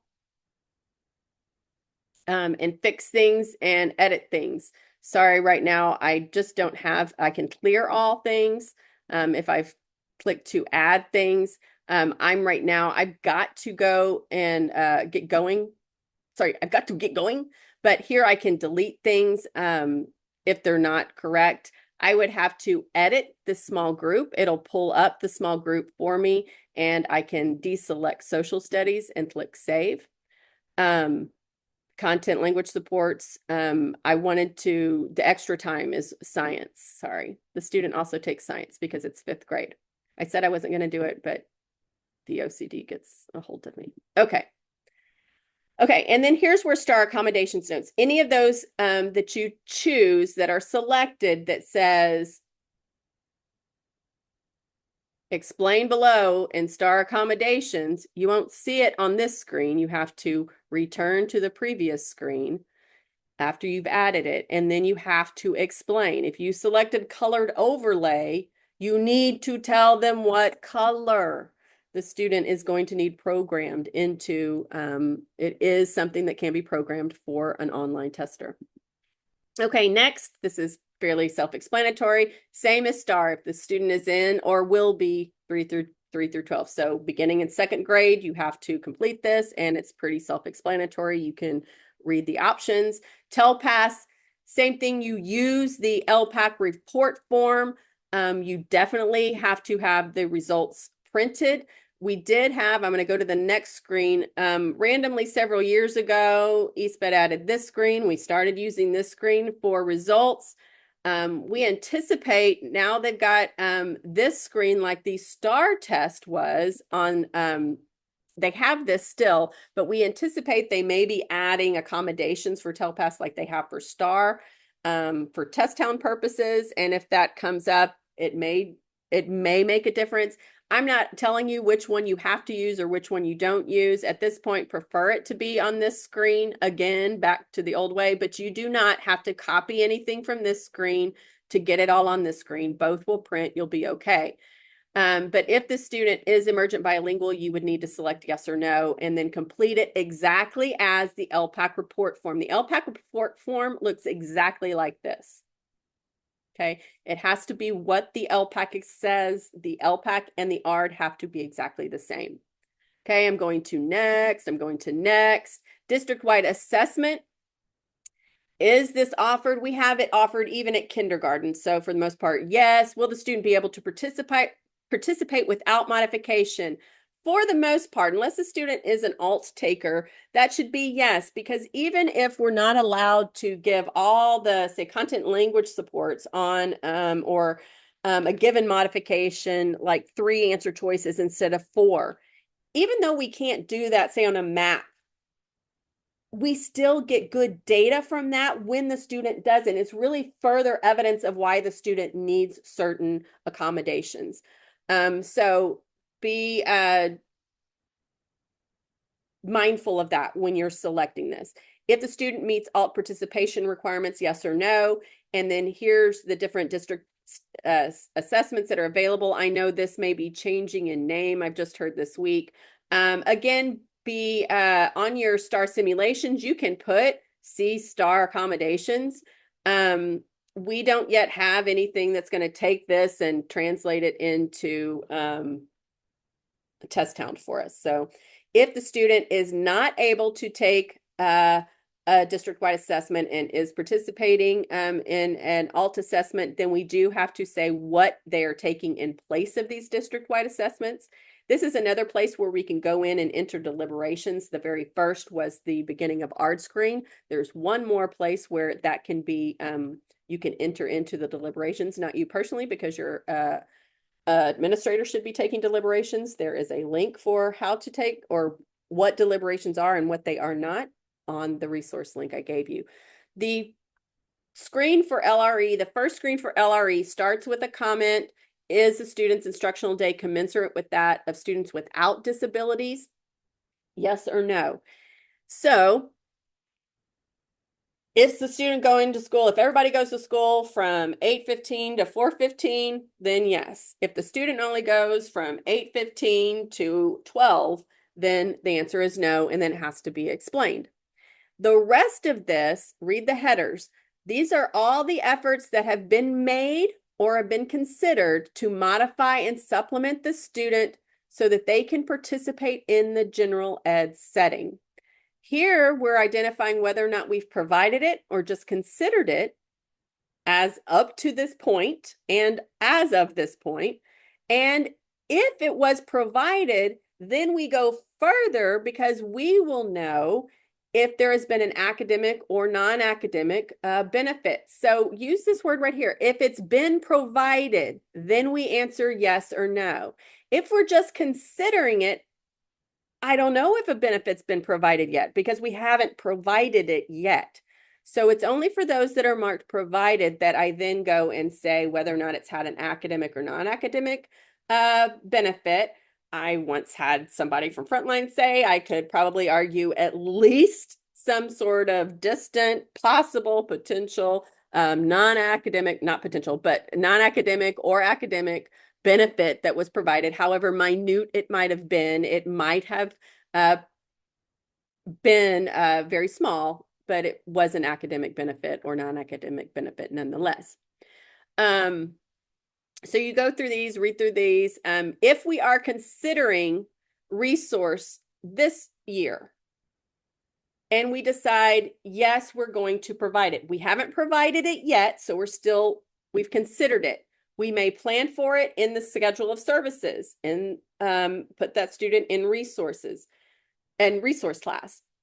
But next year, when I come to annual, this is what's going to show.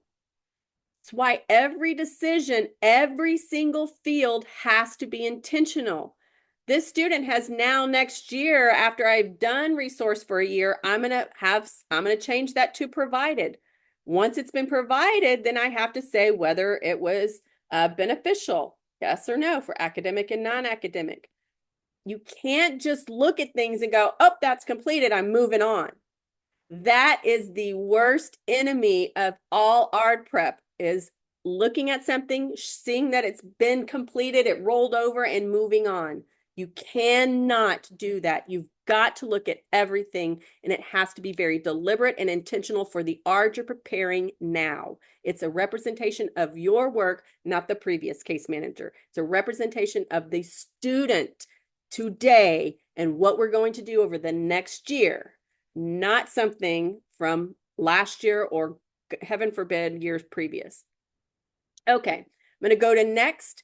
Were these efforts to modify and supplement the student's participation sufficient? What efforts? These efforts, all these things that we've already provided, were those sufficient? Well, I'm considering doing more, so I'm thinking they probably weren't, because here we are at initial.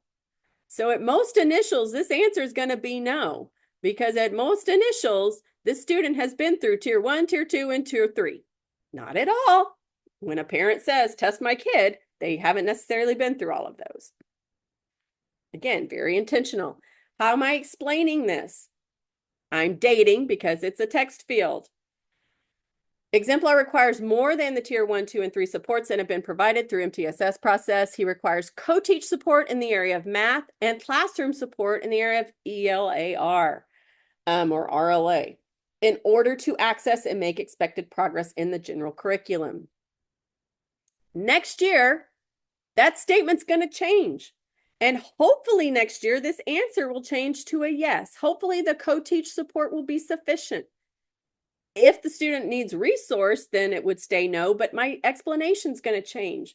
One more reason, we've got to go in every time and make it intentional and deliberate for this ARD, for this student. Will the student receive educational benefit? We just reviewed what was educational benefit, and explain. So you can take the things over here and show that we're just on this. Explain. Yes, the student benefited from tutorials and remedials or intensive program of instruction or the accelerated program of instruction, which the student already has. But you can also, student will continue to receive both educational and so non-academic, academic, educational, that did not make sense. Non-academic benefits, participating in the general ed setting. Sorry, I'll clear that up. He benefits from socialization and peer models, exposure to the full range of curriculum, and access to a wide variety of instructional opportunities by participating in the general ed study. Where'd you come up with all those things, Knuckles? Well, I'm going to show you in just a minute. It's not all just created right here in this brain, because this brain is pretty limited, but I do use the resources that are even here in EastBed to help. This question says, the ARD committee has considered the effect of the presence of a child with a disability that has on the general ed classroom and thus on the education that the other children are receiving. So does this student, we have to think about how that student being in general ed affects all the other students. For the most part, that might not be any issue at all. For a student that has severe behavior issues, we can think about we can easily pinpoint how that's going to affect others. Think about a student who has maybe medical equipment and how that's going to impact the others. You kind of have to weigh, is the benefit for that student, does that outweigh the potential harm it could cause other students? Is the medical equipment and the nurse really loud and disturbing everybody, and the other students are so young they don't know how to not be distracted by that? Then those are all things to weigh and to document here.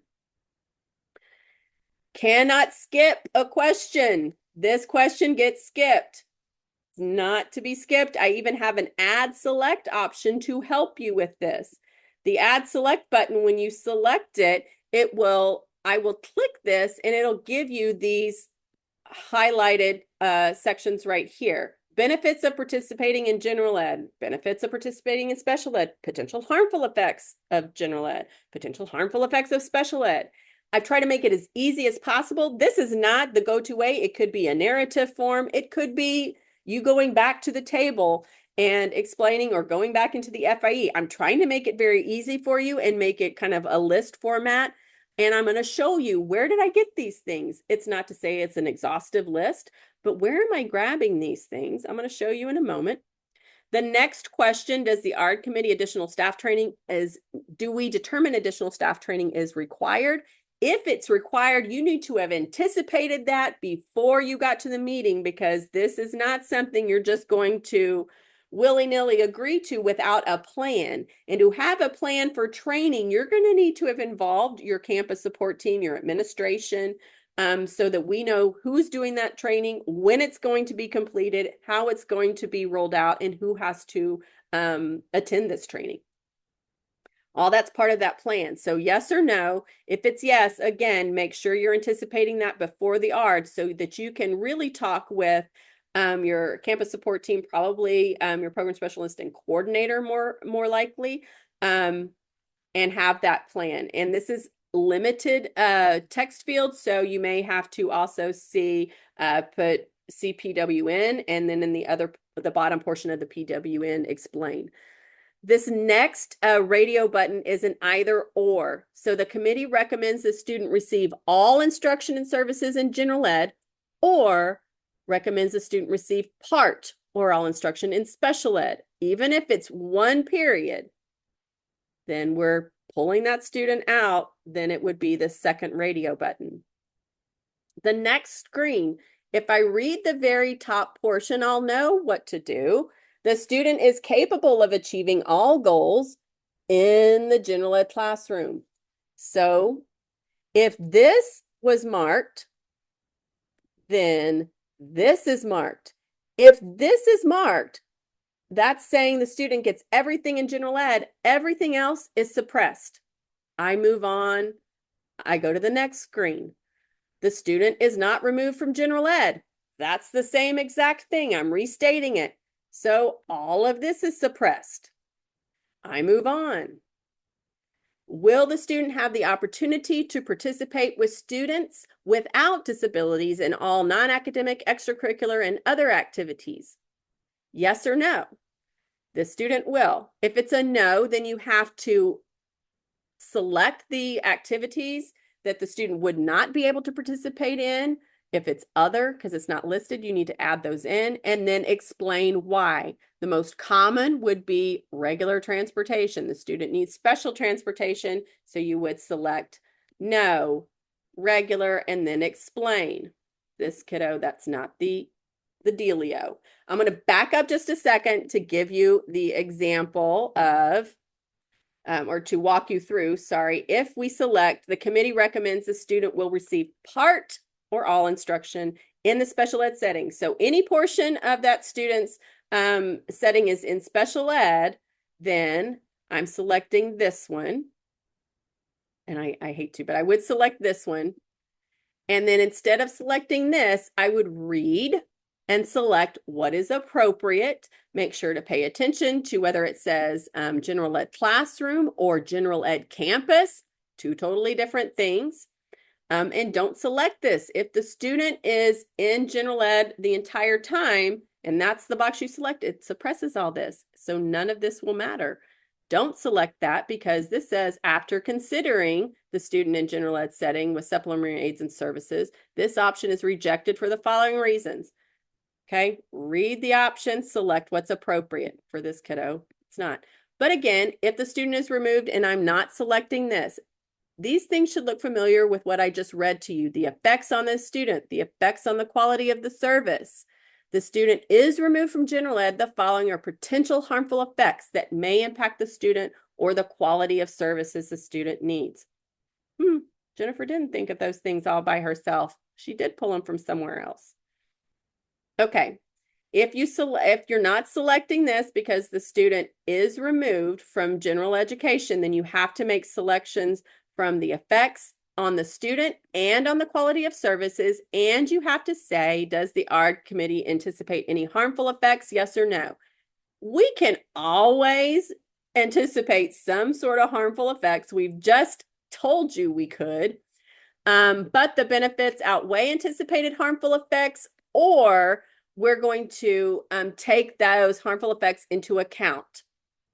So either or is fine. If this is initial, there's nothing that's been predetermined in any ARD, but we really haven't discussed anything about classes yet.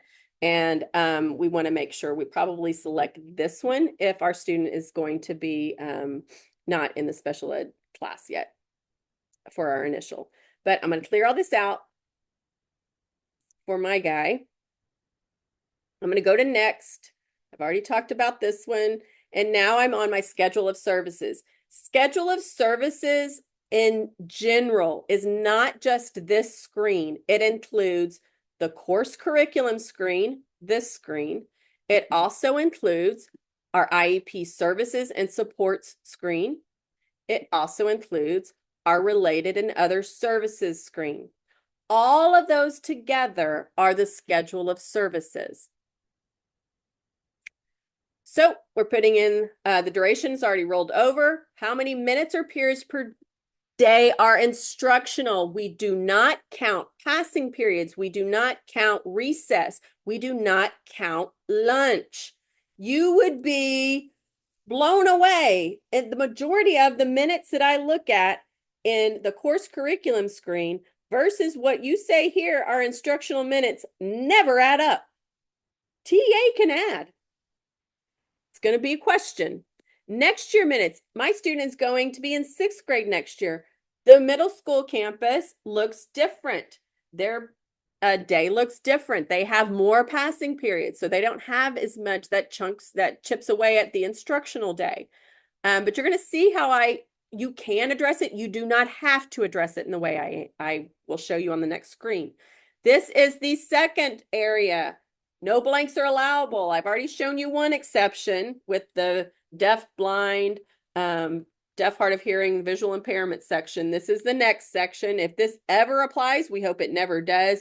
Your assessment staff would be completing this under the advisement of their director.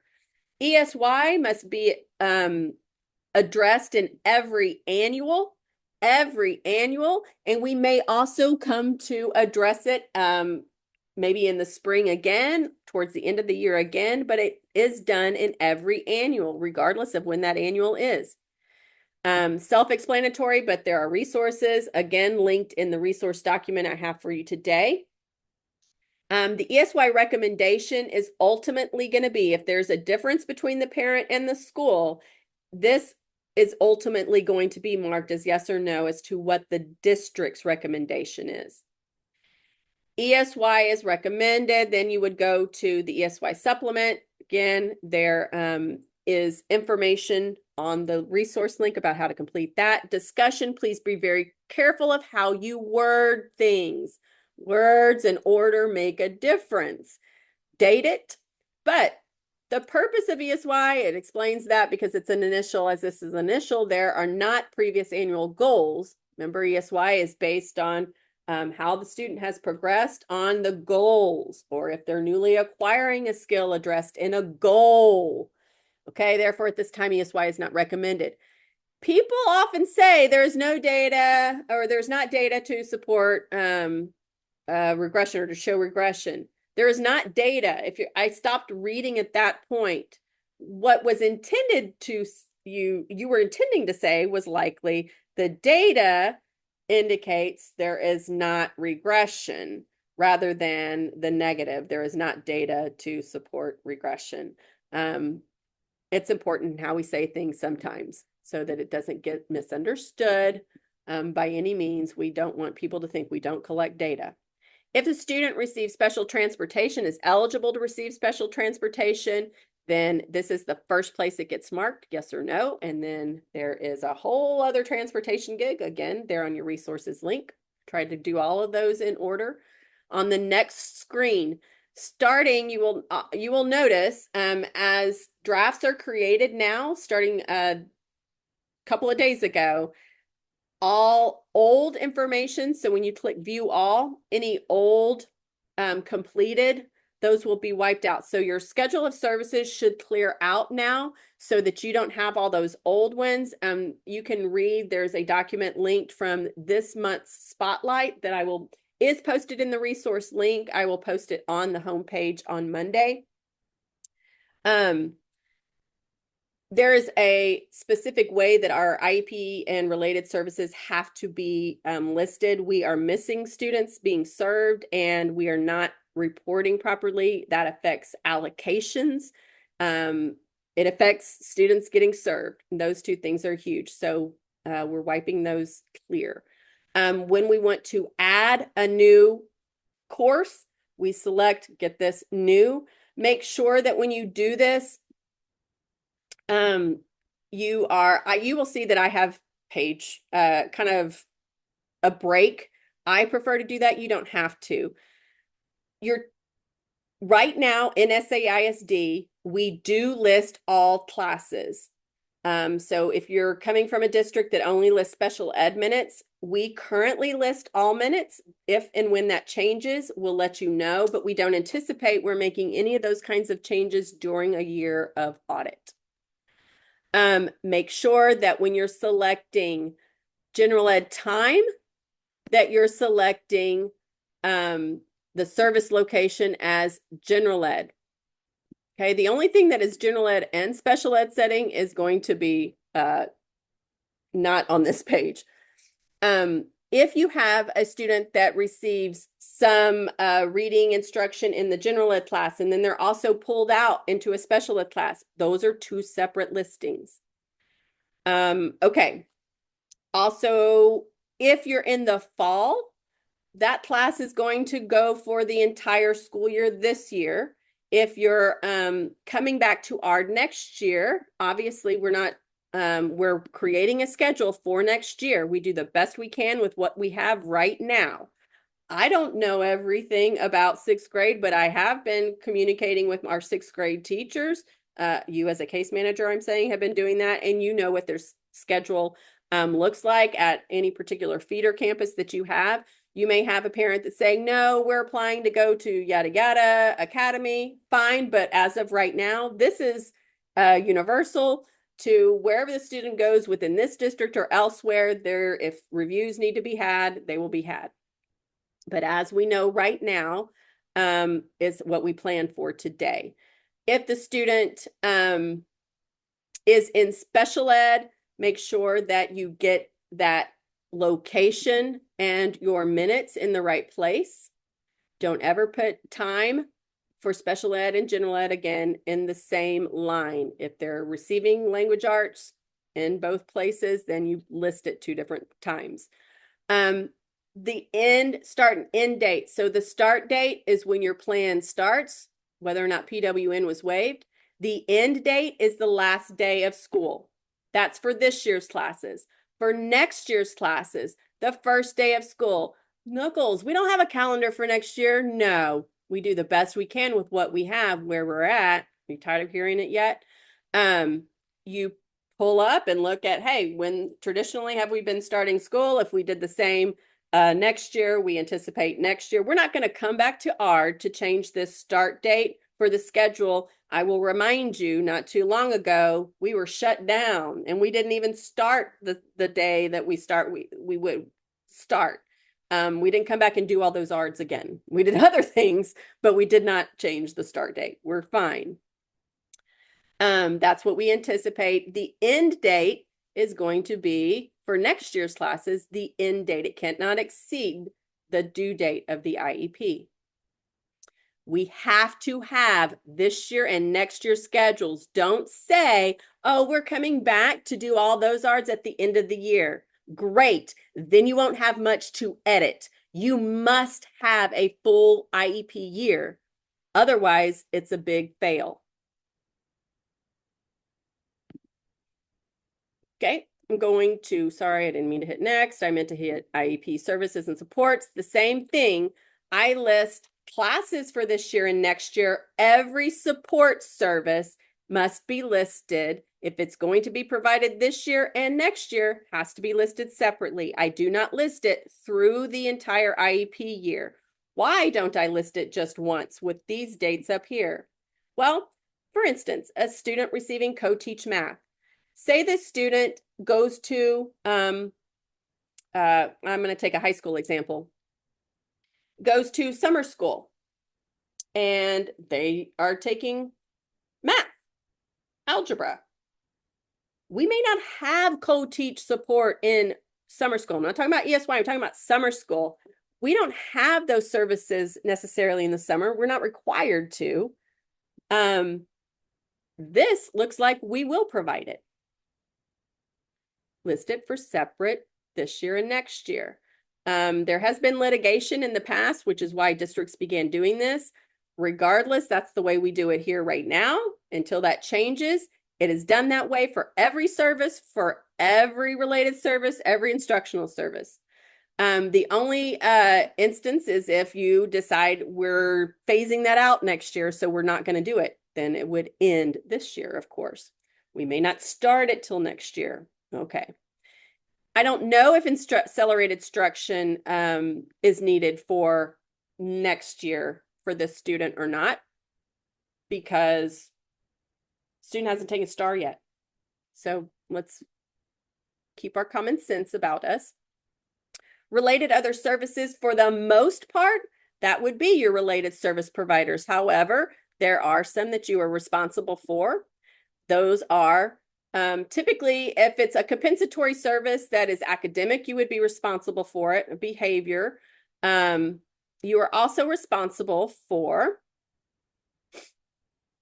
making sure skilled nursing services are entered, school health services are entered, and transportation. So if the student's getting special transportation, it has to be listed here. Find more about that in the links that I've provided. Next. Placement of services 1, we are doing great. Placement of services 1, we in SAISD only do the current year and next year. We don't do interim campus. We don't do mid-year instructional setting. We don't do mid-year instructional program code. I have just been made There were some brief here off and on reports that this particular field was not working for teachers. I was able to narrow that down in my meeting this week with special populations coordinators. I was able to join their meeting. Every month I do that. This month they shared, no, that was across the board for their teachers. They were just all fixing it for them. Those of you that don't have a special pops coordinator, you're at elementary school, you're at an academy. Hello, didn't know that was rampant across everyone. So I have fixed that. If you come across where one of these is not working or not sticking for you, then, and after you hit save, please let me know. That would be the next year instructional code. Again, campus for next year, we do feeder campus unless we have from the School of Enrollment or from a list that your principal has towards the end of the year that the student is going elsewhere. It was a bunch of chaos that we managed and got through at the end of last year with closing campuses. I know there's still a few more to come, but we can do this. We don't say a parent say, no, they're not going to go to X high school. They're going to go to this high school instead. I appreciate that. I understand that. We're going to go with what our feeder pattern is right now, unless again, you have it from, the School of Enrollment or showing in SIS projected next year campus. But have no doubts, anything that we put in this IEP is applicable to any of our campuses. I understand y'all going, no, ALE isn't at every campus. You're going to have those projections provided to you. You do the best you can with where you are right now. So where would your ALE kids typically feed to if the natural feeder is not ALE, does not have an ALE classroom? Talk to your ALE folks. Do not leave this blank and say, we'll deal with it at the end of the year. You may fix it or edit it at the end of the year. You will not leave it blank. Instructional setting code, if you need to, use the calculator. Just make sure you're measuring apples against apples. So if you're doing minutes per day, do it all the way down.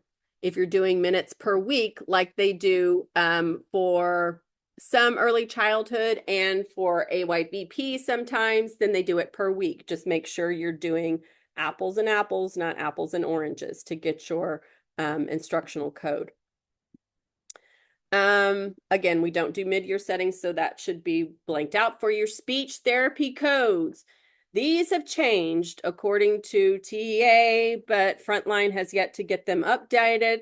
They are updated in SIS, but they're not updated here. We will let our speech teams know when those, and everybody know when these have rolled over. You will probably remember a month or so ago, they tried to push out the update without having thought through. They didn't update any of the errors, and they didn't allow SIS to be updated, or all the various SIS programs to be updated. So we're being told right now, after our meeting with them this past Tuesday, that they are waiting on, I believe it's one SIS platform, not ours, and that other districts use to be updated, and then they can push out the change. But have no fear, they will have probably a fix that will automatically, any zeros will be changed to 23s, any ones will be changed to 24s, and any twos will be changed to 25s, the new codes, because why leave anything the same? If a student, there are special instances for our speech-only kids when they are also receiving some other supports and services. There's some intricacies in there. Please reach out to your campus support teams. I will work with them. They have some information that has been provided to directors. Our speech folks have that information too, but it's still a little murky, and all of us have to kind of put our brain power together to read through it and think through it again to make sure we're doing what's right for speech only kids when they also get some other services. We don't let the disability dictate the service. Early childhood, this is another area that can get a little murky and complicated. If you have difficulty with this, Amy Gomez and myself can help you with it. But remember, all things with me are done through the help ticket. Other PEIMS data elements, Remember, I've said nothing is left blank. I'm getting ready to tell you the third exception. Okay. If a student is in our regional day school program for the deaf, they are one of maybe 40-something students that are in that program. For the most part, the majority of those students are served at Mission Academy and at Highlands High School. But we do have a few outliers that are served on their home campus. These students may or may not be residents of SAISD. We are a regional day school program, so other districts that don't have a regional day school program may send their students to us to receive those services. Okay, whether or not they're residents, if they're in this program, you should know that. If they're not, which is everyone minus those 40 some odd kids, they're not enrolled.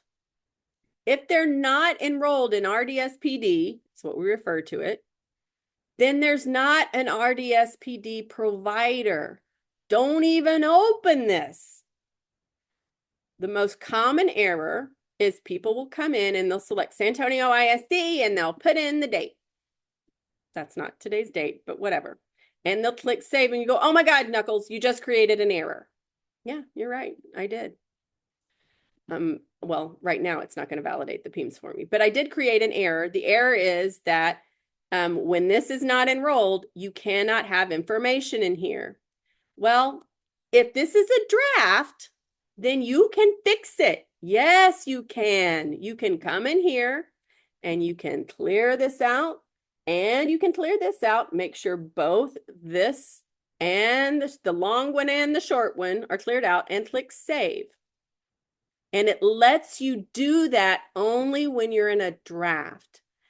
Once it's been saved, if you're in an active record, it may let you clear out RDSPD, but it won't let you clear out that date. It'll hold on to it. You have to submit a help ticket with an eSped help ticket, and it's going to be for a PEMS error, and it's just put the RDSPD provider error and the student information, name and ID, and I have to go in and fix it.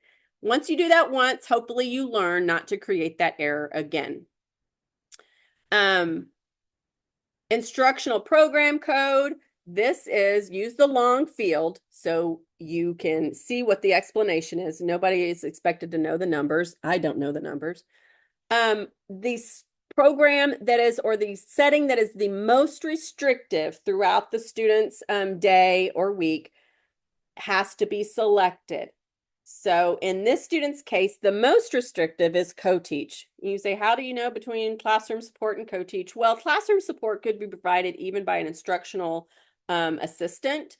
It requires, co-teach requires that it be a certified person. So not necessarily more restrictive, but it's more of a requirement. So that in this sense is more restrictive. The most restrictive, if your student is mainstream and has no co-teach, no classroom support, then you're selecting mainstream with no instructional program support. Before, there was no option, and I say before, so like before the past couple of years, that wasn't an option. So people were reverting to classroom support, and we were getting these extraordinary numbers, these huge numbers for classroom support, and for students who weren't receiving them. So we needed something to put in here. If the student's in RDSPD, then you do need to select RDSPD. And next year's instructional program code. If this is the same campus the student would attend, if not disabled, yes or no. If it's a no, then you put in the school campus. They're going to, and you explain the why. And then whether or not this campus, so if I'm coming to campus B because campus A doesn't have an ALE program, then I need to explain the why. If I have to go to campus C because campus B is closer, but their ALE was already, they had a lot of numbers. So they sent me to campus C because their numbers in ALE were lower. then that explanation is also required. You can get your special programs, folks, to help you with that explanation and justification. I'm going to click next.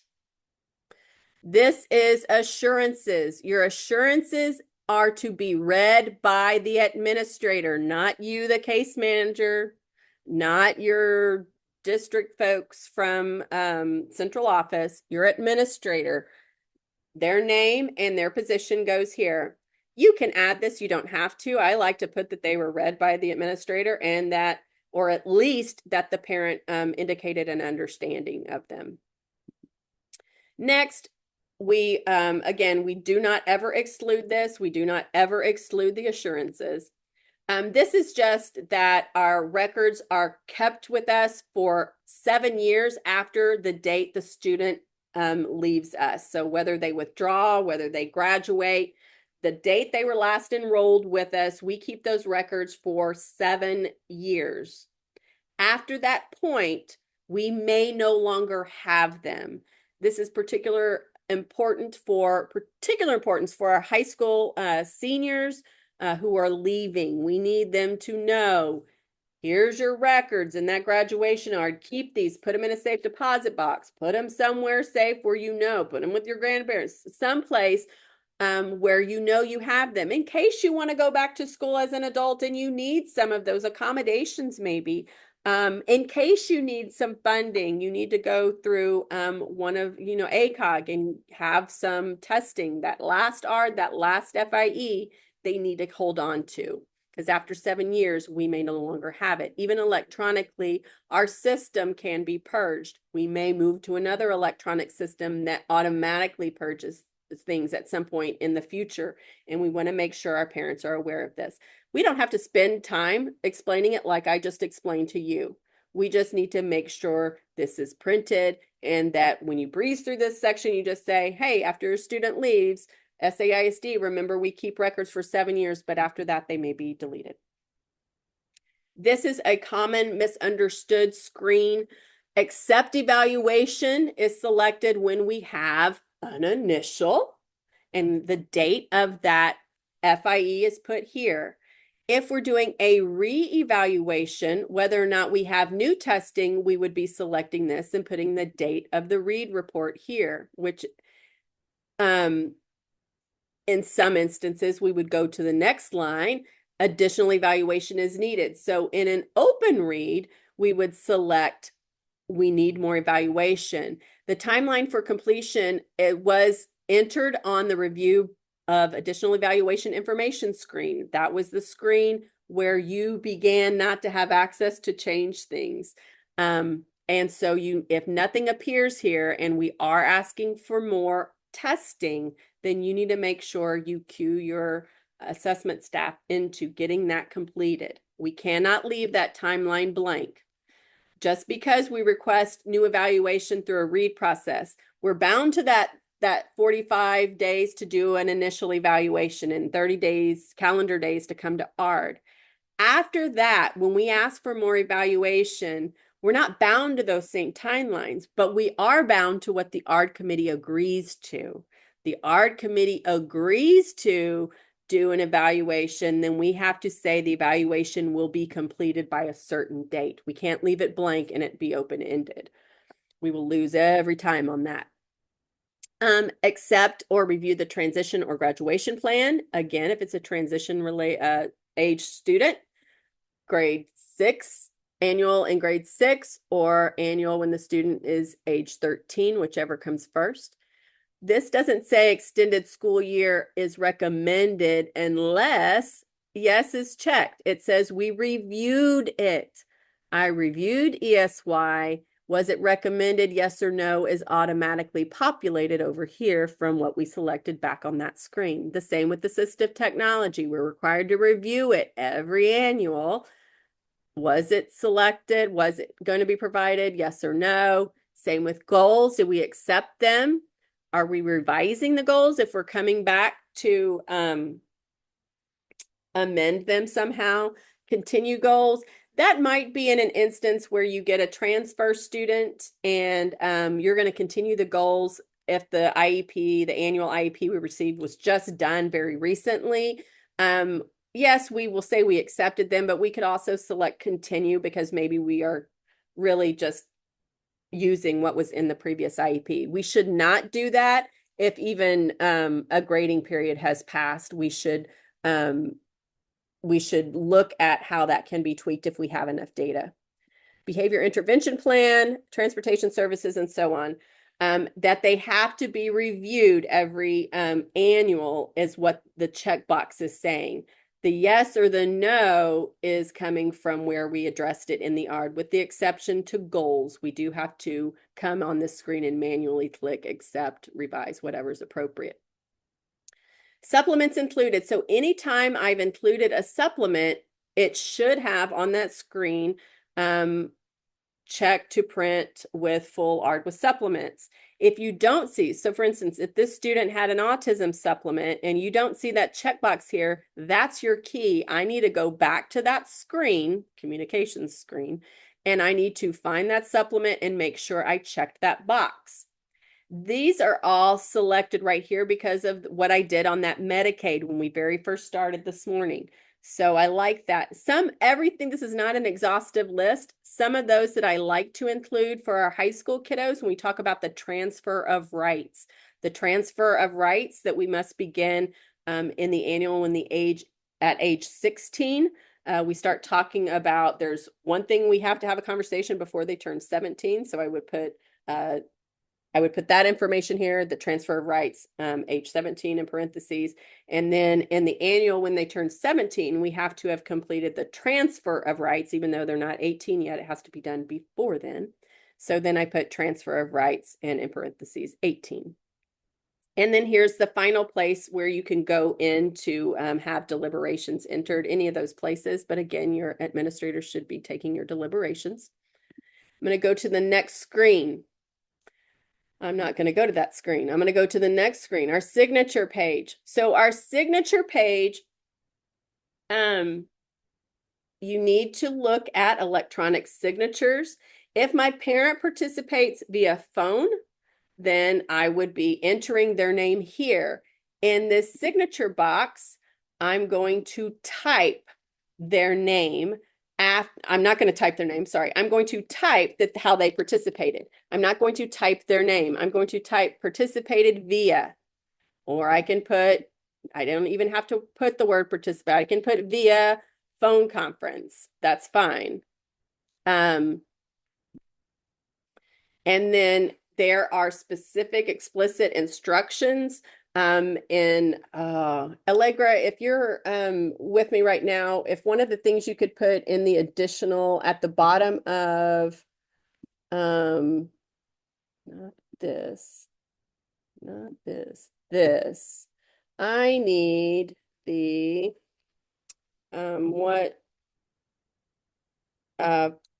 the process or the procedures to complete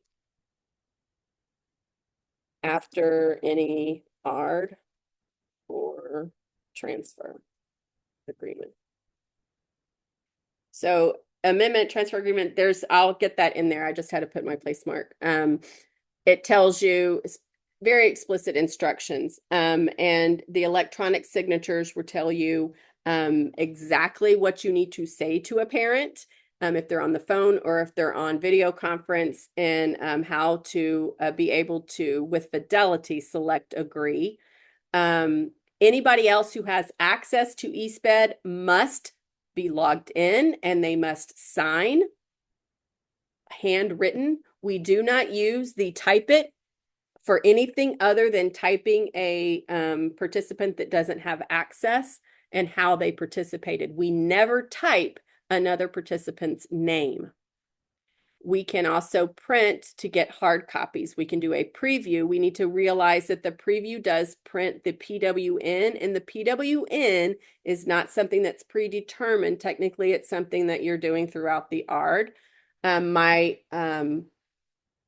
advice is to have a template, a Word template that you're using to fill that stuff in. And a lot of it can be edited beforehand, or completed beforehand and edited as you go. And then you just don't want to be editing it in the small spaces on the prior written notice screen. First, it's not predetermined. And second, it's very hard to catch anything that you may need to edit as opposed to in a Word document where you can see everything and you don't have to scroll to see things.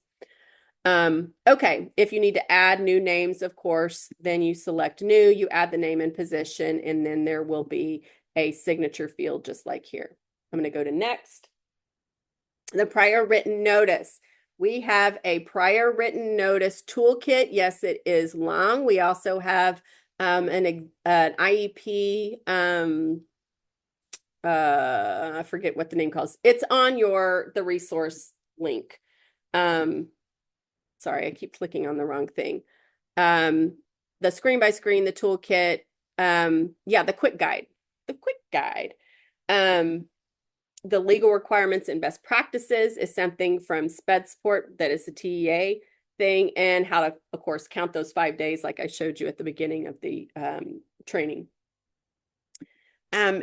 Anything that we are proposing, there is a letter to the administrator that TEA sent out quite some time ago that's within the toolkit that really says, think of that as agreed upon. So it's agreed or refused. We may have refused things. All these things are agreed. So these are things that we are going to do, things that we're not going to do. But kind of think of it section by section. So up here, I would start out with, give you an example. Not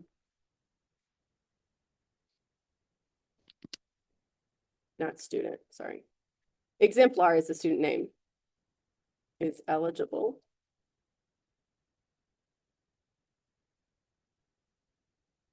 Services and supports as a student with a specific learning disability in the area of math problem solving.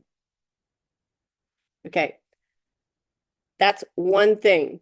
So down here, I like to do it this way. You don't have to do it this way. You can list everything and then you can come back and list why that action was proposed or refused. But it needs to be everything that's addressed here, you need to explain the why it was proposed or refused.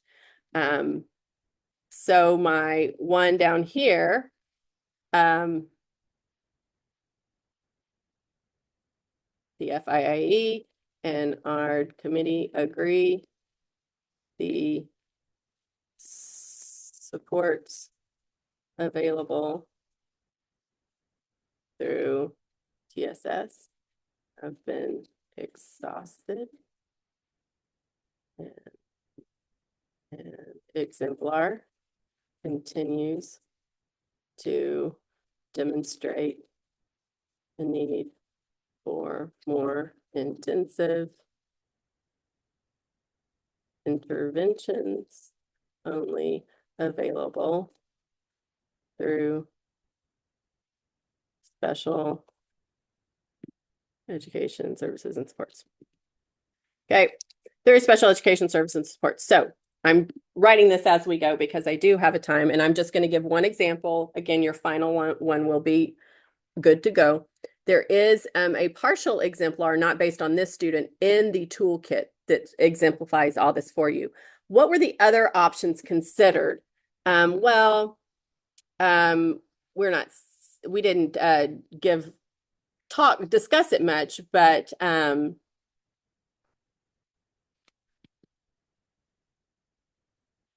continued support through MTSS. Why did we reject that? Well, I kind of already said those have been exhausted. He continues to, or he needs more.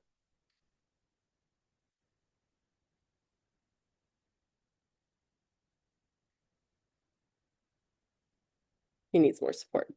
Okay, and then all the things that have procedures, tests, records, anything that have been used, there is an add select for this that you can utilize, but it is not exhaustive. So please add. We want to make sure that we have parent voice. Anytime there is anything in there, even in the FIE that talks about the parent, this final part cannot be left blank.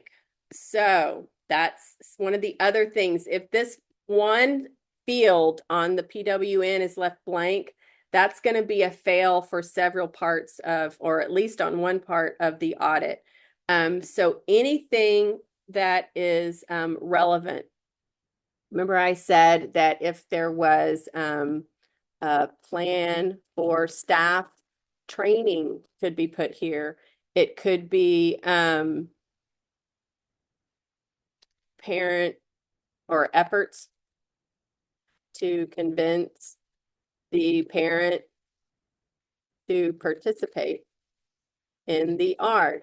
So talking about if we're going to the third notice, we don't have an ARD without a parent until we've scheduled the ARD at least or up to 3 times. So we don't have it the first time if we don't have the parent unless they have given us written consent, and that is thoroughly explained on the links, one of the links that's properly constituted ARDs. It's also explained in the ARD coordination plan. We schedule a second meeting. If we don't have the parent for the second meeting, we don't go to ARD unless we have the signed written consent in writing from the parent. And then we schedule up to the third time. At that third time, we will proceed with or without the parent. But those efforts can be summarized here, that this was the third attempt to have the parent participate in the meeting. Please see the notice of ARD. All the contact attempts are supposed to be delineated in the notice of ARD, which in this particular case, what you'll get as part of that final IEP will be what should be attached to all ARDs is going to be the notice of ARD. So you're going to see 3 different notices and all the contact attempts. So yes, it goes extensive, but I want to give you an example, the most illustrated example I can, for that to turn you off. It does not have to be all that detailed. Some of that your Sims clerk does, some of that you will do. So at the bottom of this, when you see this right here, the very first sentence ends with procedural safeguards. This is about procedural safeguards. So we're giving the parent the procedural safeguards when we send out the first notice of ARD. But in this case, for an initial, it was actually given to the parent at the time consent was received. We have to give them procedural safeguards, and then we give it to them annually thereafter. I can go ahead and give it to them again, the date of the ARD, and we actually do ask that you do that along with the guide to the ARD process when it's an initial, but we have to make sure we go in and we complete another section called I'm not going to go in and show you how to do it because we have another how-to for that. Sorry, why am I doing this? Procedural safeguards. So there's a receipt of procedural safeguards. For an initial, we make sure we check this. We have the date in here, and we also have the date next to the parent's signature. For whatever reason, that is what gets grabbed and forces it into the log. The log that I can go into is also linked right here. The log I have to go into and then edit it. And for the initial ARD, you'll see that I did that here when it was 1028 ARD. I can change that to today's ARD, which was, I'm sorry, what date was the ARD? 11/24? I'm sorry, I'll change it when I know what it was. Anyway, there is a how-to that I'll make sure that I add these other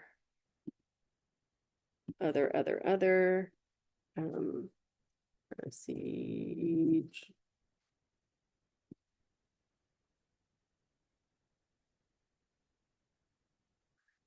Okay, I'll make sure that I add those. Oh, goodness. Oh, what did I do?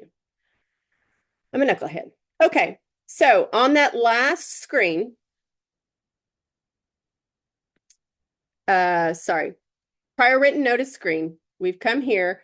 We have to get a parent. We need to get a parent to sign it. Again, we're following the electronic signature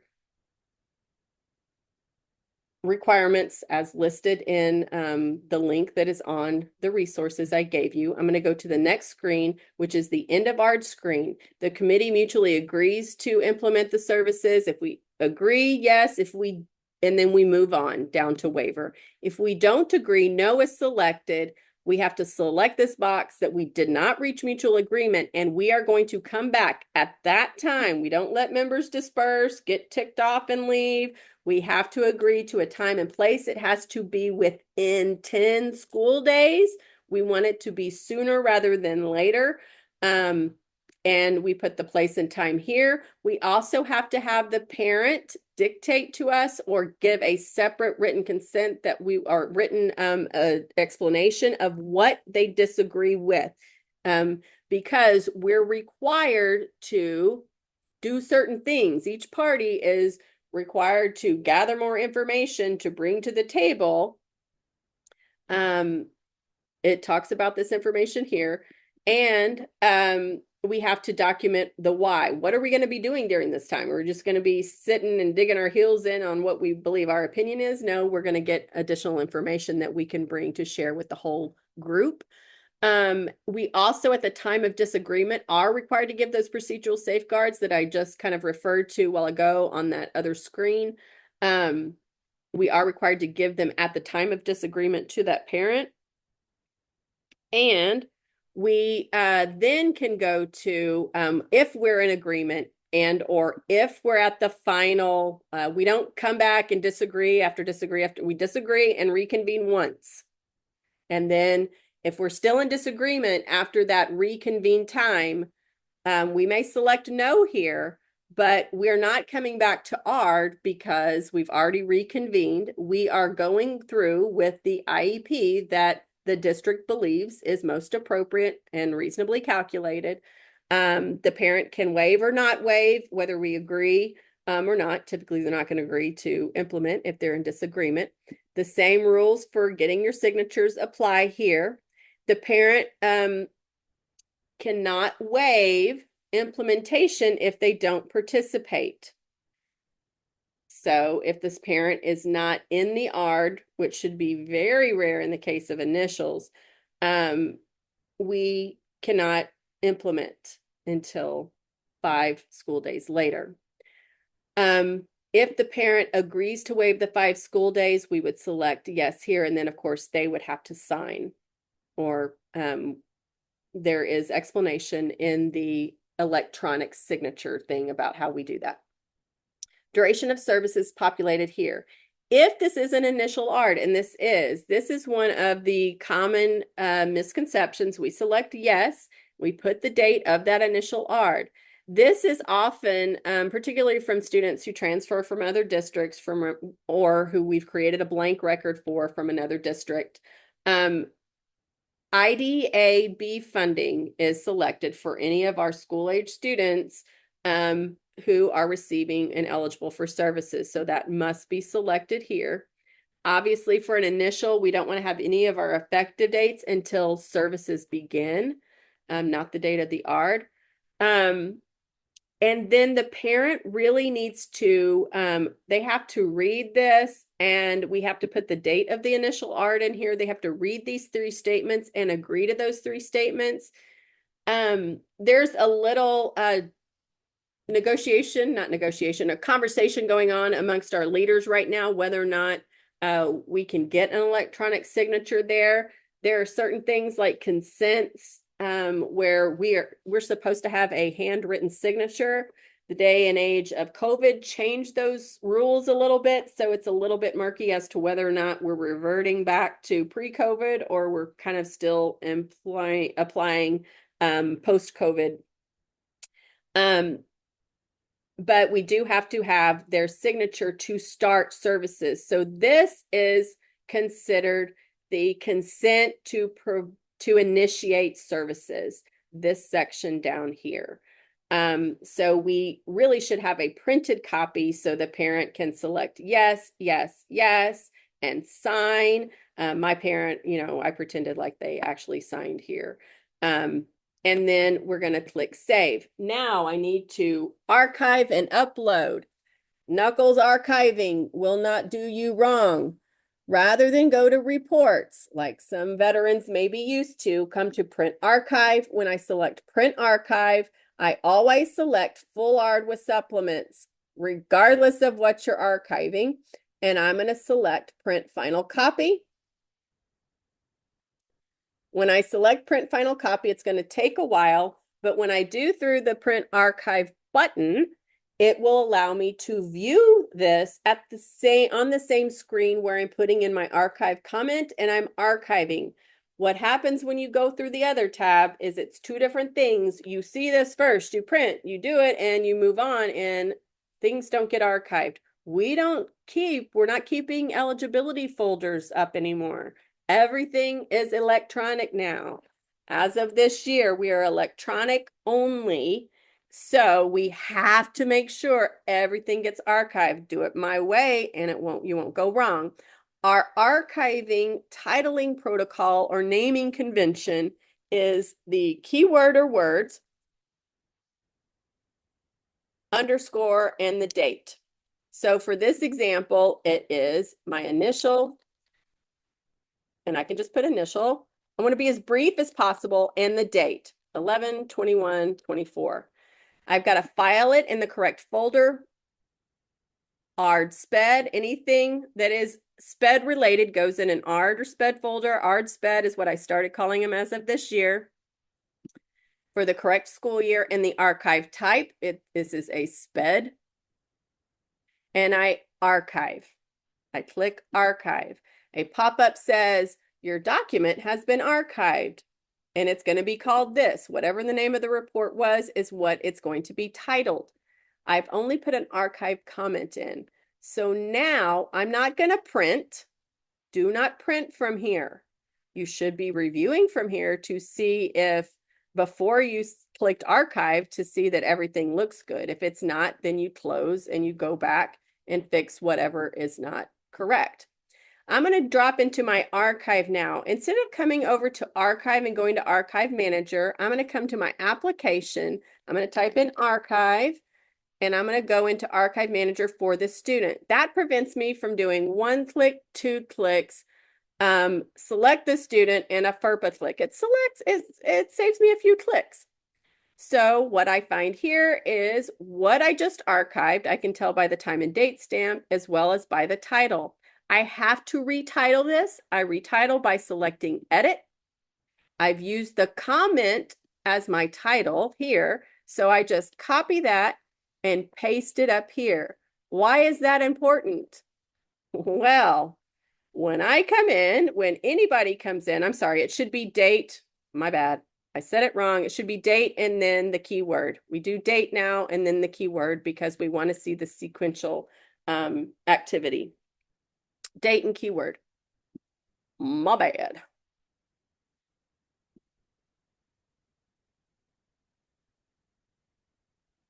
Okay.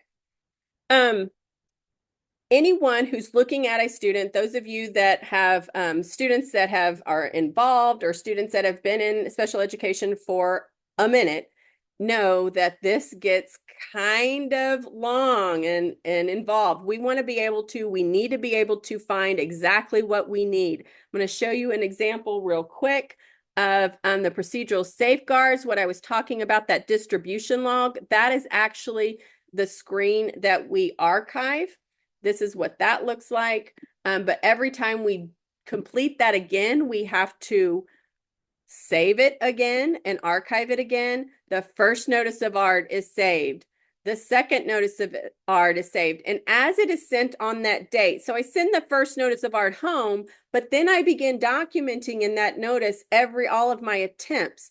So I have to archive it at the end to know all of my attempts get captured. So I went to the third notice of ARD, the way it looked on the date I sent it home, and then again on the date of the ARD itself when I finally held the meeting. So this final notice of ARD is going to have the first attempt, the second attempt, the third attempt, the date of that third attempt, and then it's going to have the comments and all of the information for the contacts. So it will be a compilation. So you really should always have the first notice of ARD archived as it was sent on the day home, and then again on the date that the ARD was actually held, so that you capture all the comments. And then the procedural safeguards, again, you will see it was when it was distributed again. The referral packet has been uploaded, the sign evaluation consents. So all of these, I don't have to open everything and look at it. What was this? Oh, that was my referral packet. Oh, what was this? Oh, this was my signed consent. Yes, I did even get my signed consents. And look, it was even signed by Papa Knuckles and Mama Knuckles. They're so clever. Okay, so we are 2 minutes to 12 and we have wrapped up. I am very excited that I got through given our issues at the beginning of the morning. I know it's look back, I'm sure that I cut in and out. I will work on getting this final IEP to you guys this week so that everyone has an exemplar, again, not for copy paste, but for purposes of reminding you what I went through. This will also stay up and be available to you, as well as this, the examples that I gave to you, and the dashboard kind of example, but you'll be able to now go in and play. For FERPA reasons, I couldn't go into my ISD dashboard, and I couldn't go into the actual family portal for some of the student information I pulled in for FERPA reasons. But I really appreciate y'all coming in on a Saturday morning. I know there's other folks that are doing audits and getting paid for that, but you can't really do an audit effectively for ESPED stuff if you don't know what you're to be looking for in ESPED and where to do it and how to do it yourself. So I hope you're adequately prepared. I am here. The help ticket is how you send all the questions after today for me. But make sure you use our Q&A document.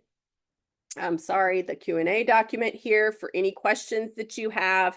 I'll make sure that I get those answered, and you can all go back and reflect today's questions. Again, this hopefully will be something that is going to be very useful to folks. I'm going to be taking this portion out and just making it kind of a screen by screen, the most important resources to use. Hopefully that will be beneficial to you. Thank you again. God bless you all.